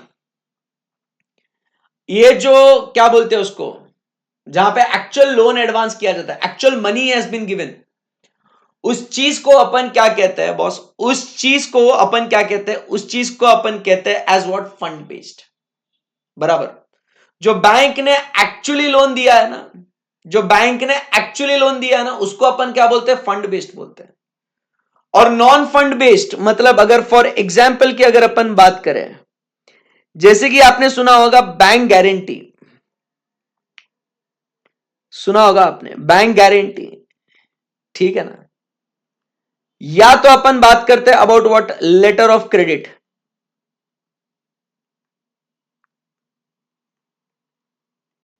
लेटर ऑफ क्रेडिट, आप समझिए इसको अपन क्या बोलते हैं, नॉन फंड बेस्ड लोन। इसको अपन क्या बोलते हैं, non fund based loan. Bank guarantee, letter of credit, इसको अपन क्या बोलते हैं, इसको अपन बोलते हैं non fund based loan, because here the bank has not actually advanced any money to us. आई बात समझ में आपको? जैसे कि क्या हुआ आप समझिए, यहां पे एक कौन है, ये एक्सपोर्टर है, यहां पे ये कौन है, इंपोर्टर है। एक्सपोर्टर बोलता है इंपोर्टर को कि तू पहले पैसा दे, ये बोलते पहले तू दे मटेरियल, पहले तू दे, वो बोलते नहीं पहले तू दे, क्योंकि अब इसको गुड्स भेजने के हैं, बराबर, और इसको पैसा भेजने का है। बट अब इसको इस पे भरोसा नहीं, उसको इस पे भरोसा नहीं, दोनों को किसी पे भी भरोसा नहीं है, तो अब ये क्या करता है, यहां पे ये जाता है किसके पास, ये जाता है बैंक के पास, और बैंक को बोलता है, इंपोर्टर क्या बोलता है बैंक को, बैंक तेरे को तो मेरे पे भरोसा है ना, तो एक काम कर, गारंटी दे कि अगर हर्षद ने पैसा नहीं दिया तो मैं देगा, ऐसा बैंक गारंटी देता है एक्सपोर्टर को, और एक्सपोर्टर बोलता है ओके गुड्स ले ले, और उसके बेसिस पे ये इसको पे कर देता है। तो बैंक ने यहां पे कहीं पे भी आपको फंड्स एडवांस किए क्या आपने, बैंक ने कहीं पे भी आपको फंड्स यहां पे एडवांस करे क्या बैंक ने, नहीं।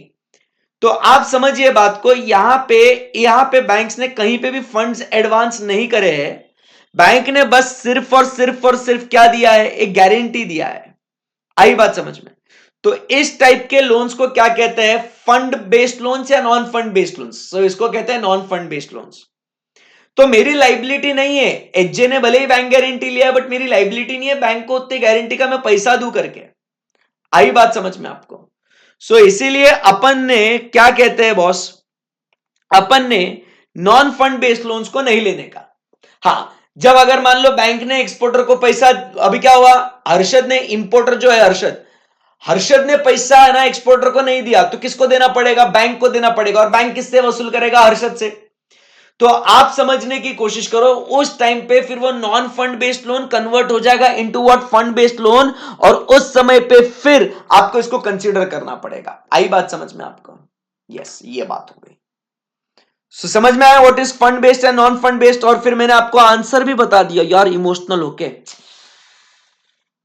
कोई बात नहीं, होता है। इसीलिए अपन ने क्या करना है, यहां पे फंड बेस्ड को लेने का है और नॉन फंड बेस्ड को नहीं लेने का है।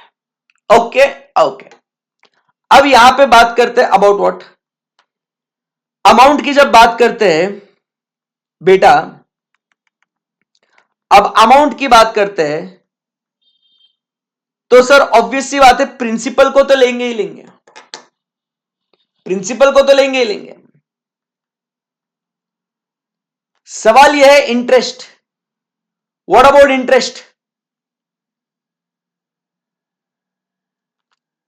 व्हाट अबाउट इंटरेस्ट, बहुत सही सवाल पूछ रहा हूं मैं। अब इंटरेस्ट में भी ऐसा वैसा नहीं बोलेगा, मैं इंटरेस्ट में इंटरेस्ट लाएगा आपको। इंटरेस्ट कौन सा लेने का, अक्रूड, नॉट अक्रूड, अक्रूड में accrued and due, accrued and not due.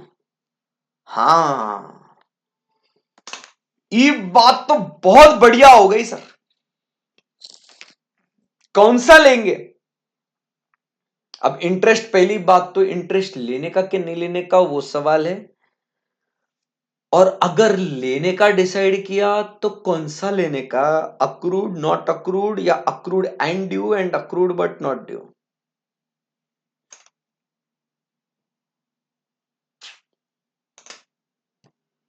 बहुत बढ़िया चीज सर, बहुत ही बढ़िया चीज। इंटरेस्ट नहीं लेंगे।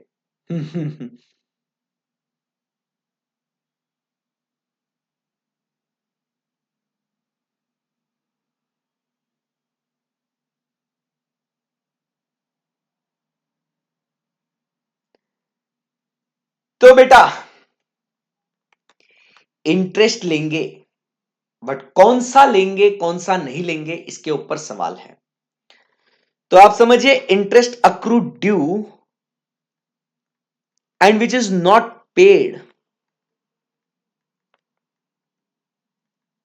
ये वाला लेंगे। हाँ माय लॉर्ड, ये वाला लेंगे। अब आप बोलोगे हैं कुछ भी सर, कुछ भी कुछ भी।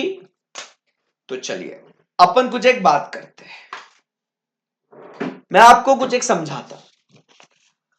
अब जैसे मान लो ये जो प्रिंसिपल है, ये 10 रुपए का प्रिंसिपल है आपका, ओके।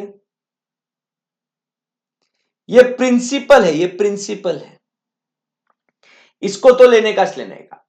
अब मैंने आपसे क्या बोला कि बेटा ये 10 रुपए के ऊपर आपने मुझको ये 10 रुपए का आपने ब्याज देने का है। So this coin of 10 rupee is what we say is the interest, okay, interest which you have to pay me on 31st of June. ये मंथ एंड पे आपने मुझे पैसा देने का। तो ये 10 रुपया प्रिंसिपल है और ये 10 रुपए उसके ऊपर आपने मुझे इंटरेस्ट देने का है, बराबर। हाँ, तो अब आप बात समझिए, इस प्रिंसिपल को तो लेंगे, इसमें कोई डाउट नहीं है, उसको रखते हैं साइड में। और अब बात करते हैं इस ब्याज के ऊपर, इस इंटरेस्ट के ऊपर बात करेंगे। अब बेटा जी इस इंटरेस्ट के ऊपर एक बहुत ही बढ़िया चर्चा होगी। अब देखो जो इंटरेस्ट है, जो इंटरेस्ट है सर, बहुत इंटरेस्ट आ रहा है। अब आप मुझे बताइए इस इंटरेस्ट को अपन लेंगे नहीं लेंगे इसका सवाल है, ठीक है ना। अब आप मुझे बताइएगा, एकदम सिंपल सी बात है बेटा, मैं अभी आज क्या 31st को देने का, मतलब आप मुझे बताइए कि ये नॉट अक्रूड, मतलब इस साल, मतलब ये अगर अगले साल देना है तो नॉट अक्रूड का तो सवाल ही नहीं है, और ये अब इस साल देना है मुझे। तो आज आपको ये मुझे 31st को देना है, 31st सॉरी 30th जून को देना है, सॉरी माय बैड, 30th जून ना, 31st काय को बोला मैंने, वो होता है उम्र में कभी कभी होता है रे ऐसा। हाँ, 30th को देने का है मेरे को, सॉरी रे, समझो बात को। तो 30th को मेरे को आपको ये पैसा देने का है। तो आज अगर आप आओगे, आज 28 जून को आज आप मेरे पास आओगे और बोलोगे हर्षद सर वो 10 रुपए का ब्याज दो मेरे को, मैं क्या बोलेगा, ए हेलो एक्सक्यूज मी, ये 10 रुपए अभी मेरा है, ये मेरा है 10 रुपया, ये तेरा नहीं है। तेरा कब होएगा, 30 जून को तेरा होएगा, बट अभी तक ये 10 रुपया मेरा है, ये तेरा है, ये मेरे को मालूम है, ये मेरी लाइबिलिटी है, मेरे तेरे को देने का है एज ऑन डेट ऑल्सो, तो ये मैं अपने लोन में शामिल कर रहा है मैं। बट ये 28 जून को ये तेरा पैसा है क्या, ये तेरा पैसा है क्या, नहीं ना, मांगने का नहीं। अब 28 जून को आपका इसके ऊपर कुछ भी राइट नहीं है, 29 जून को आपका इसके ऊपर कुछ राइट नहीं है। देखिए ये अक्रूड है बट अभी तक ये क्या है, नॉट ड्यू है, तो it is no longer my liability yet. तो नॉट ड्यू का तो लेंगे नहीं ना रे भाई, नॉट ड्यू का तो लेंगे ही नहीं, नॉट ड्यू तो लेंगे ही नहीं, बराबर। अब क्या हो गया, 30th जून आया, 30th जून आया और आपने बोला सर अब ये पैसा हमार है, ये पैसा आपने हमको देना है अभी, क्योंकि ये सर मेरा पैसा है, ये अभी ये मेरा पैसा, मेरा पैसा भाई, मेरा पैसा है ये। तो अब क्या ये लाइबिलिटी आ गई क्या मेरी? और अभी अगर मैंने ये आपको नहीं दिया तो it is a loan only ना, kind of a loan only, because now it's your money lying with me, it is accrued but due and it is not paid. Yes boss, इसको लेने का फिर समझे क्या बात को आप? तो अपन ने कौन सा लेने का? Interest but which is but accrued and due but not paid. समझा क्या? समझा क्या आपको? यस। तो ये आपको टोटल बोरोइंग्स में आपको लेने का है। So total borrowings from banks or financial institutions not exceeding 1 crore. आपको आई बात समझ में? आपको बोलो बच्चों। यस, एकदम सिंपल है सर, एकदम सिंपल है। सो ये यहां पे अपन क्या देखते हैं? यहां पे आपने सारे कंडीशंस को पूरा करना है। यहां पे आपने सारे कंडीशंस को पूरा करना है। यहां पे एंड लिखा है, all these conditions should be what satisfied, and लिखा है। मतलब आपका paid up share capital and reserves and surplus 1 crore से ज्यादा नहीं होना चाहिए। एंड टोटल बोरोइंग्स बराबर के नहीं, यहां पे एंड लिख देते हैं यहां पे।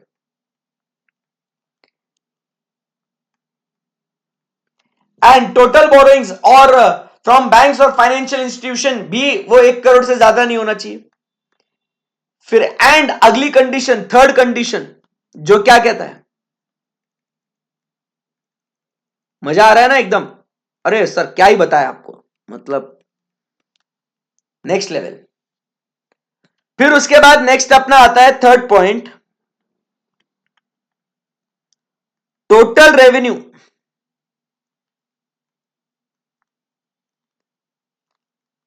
As disclosed in schedule 3 not exceeding 10 crore. अब किसकी बात करते हैं? थर्ड पॉइंट, कॉन्सेंट्रेट करो। वो क्या कहता है थर्ड पॉइंट में? Second point over. अब थर्ड पॉइंट क्या कहता है बॉस? थर्ड पॉइंट,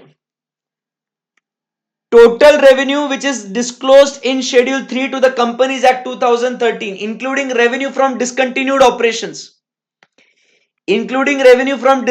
operations, समझाऊंगा उसको आराम से। Not exceeding rupees 10 crore, 10 crore अभी यहां पे तो सिंपल है, 1110। सही है ना बात एकदम? Yes boss. सो यहां पे आप समझिए बात को।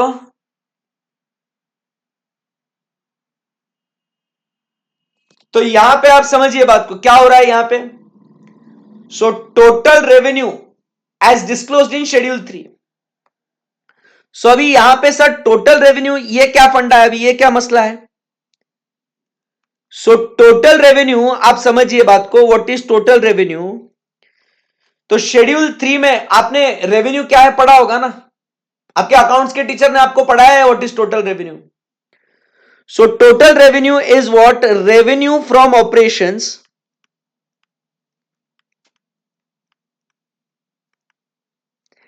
एंड अपन बात करते हैं एज व्हाट? Other income. सो जब ये दो चीजें अपन मर्ज करते हैं, आई बात समझ में? जब ये दो चीजें अपन मर्ज करते हैं, रेवेन्यू फ्रॉम ऑपरेशंस बराबर एंड अदर इनकम, तो इसको अपन कहते हैं as what? Total revenue. Revenue from operations is nothing but what we call it as what? The turnover. आई बात समझ में आपको? So your turnover plus other income combined together is called as what? Total revenue. And this total revenue should not exceed how much? This total revenue shall not exceed what? 10 crores. आई बात समझ में आपको? एकदम सही बात है। Yes, perfect है, एकदम बढ़िया है।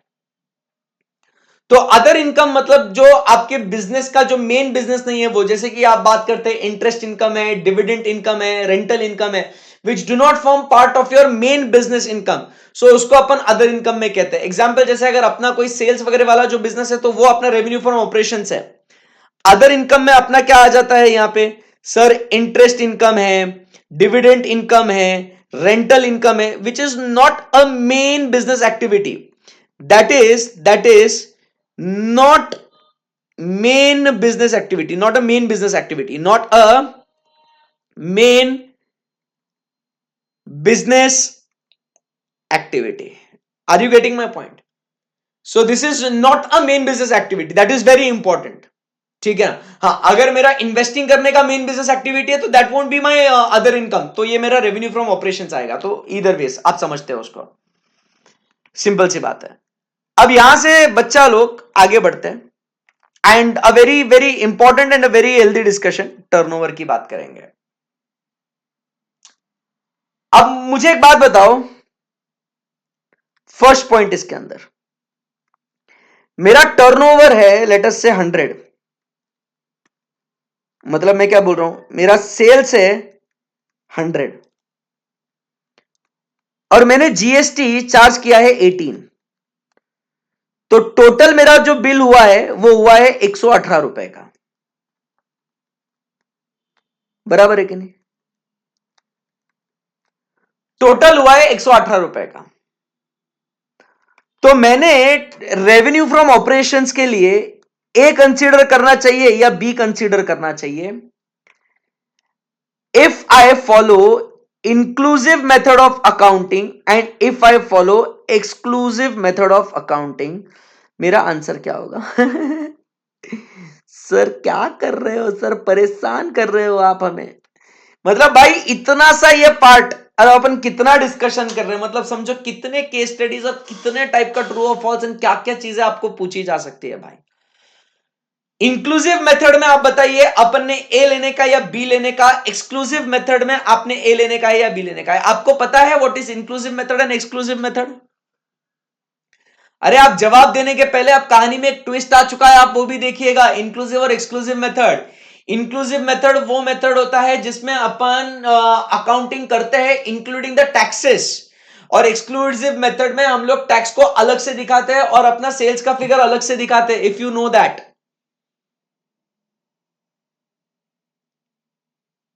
बताइए what will be your answer? Inclusive method होगा और एक्सक्लूसिव मेथड होगा तो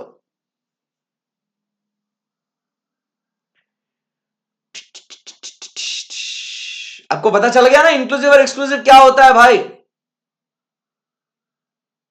बताया ना फिर आपको. इंक्लूसिव मतलब क्या होता है? टैक्सेस के साथ अकाउंटिंग करने का इज इंक्लूसिव. एक्सक्लूसिव मतलब क्या होता है कि मेन फिगर को अलग, टैक्सेस को अलग. फाउंडेशन में पढ़ा गया ये. क्या बात है.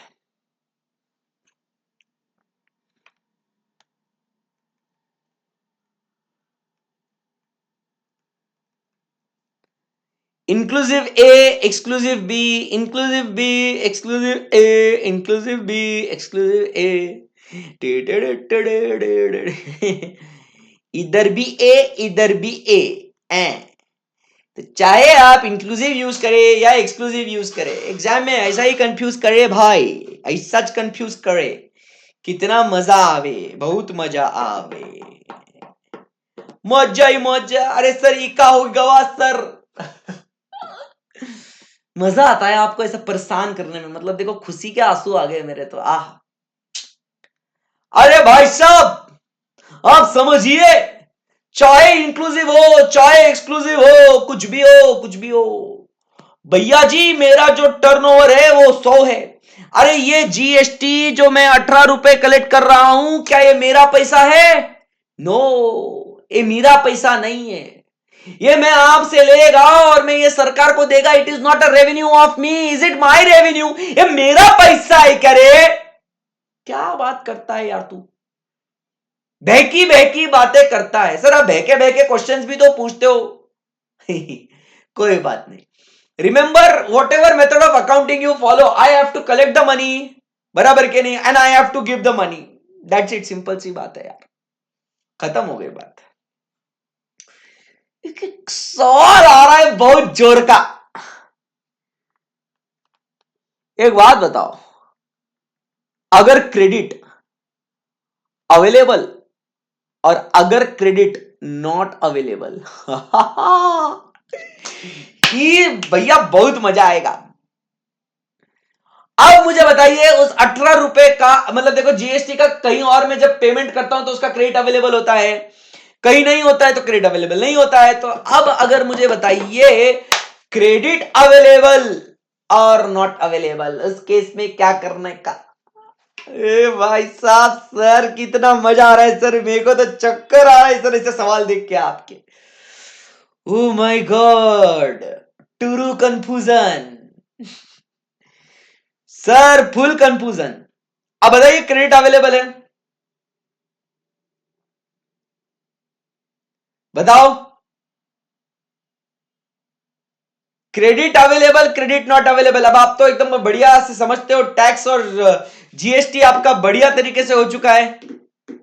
आप बताओ, credit available, credit not available. देखो सिद्धार्थ बोला ना क्रेडिट अवेलेबल, तो ए नॉट अवेलेबल दिन भी। कैसा मजा आया, कैसा मजा आया।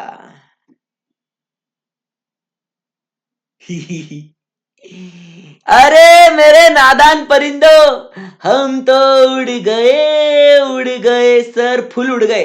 अरे भाई साहब, क्रेडिट अवेलेबल हो या ना हो की फर्क नहीं पैंदा, मेरा रेवेन्यू फ्रॉम ऑपरेशन जो सो है वो सो ही है। अरे कैसा है रे तू?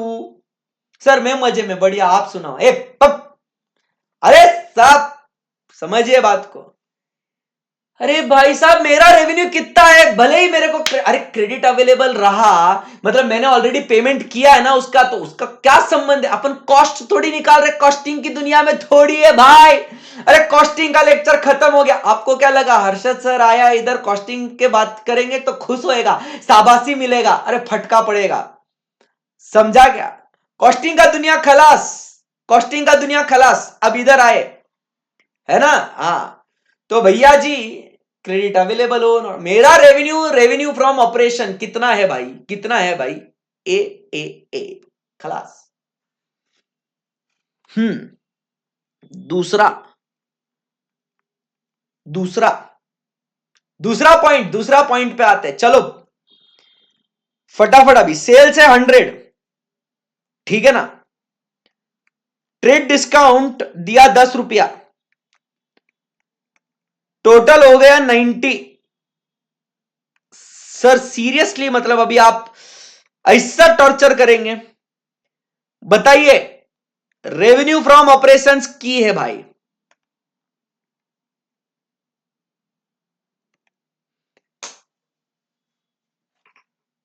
रेवेन्यू फ्रॉम ऑपरेशंस क्या है बताइए। अब क्या है, सेल्स है 100 रुपए का, ट्रेड डिस्काउंट 10 रुपए का, टोटल 90, रेवेन्यू फ्रॉम ऑपरेशंस कितना है? चलो you have to tell me, फटाफट जवाब देना पड़ेगा। थर्ड, सेल्स 100, चलो फटाफट बताओ।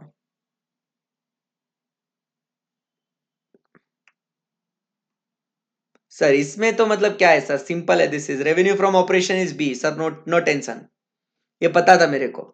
सेल्स 100 है, कैश डिस्काउंट आपका 10 है, टोटल आपका है 90। अब बताओ कौन सा लेने का, ए या बी? चलो हरी आप, रेवेन्यू कौन सा लेने का?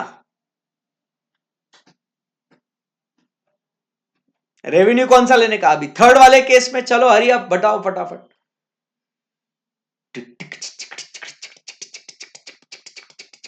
बताओ बताओ बताओ।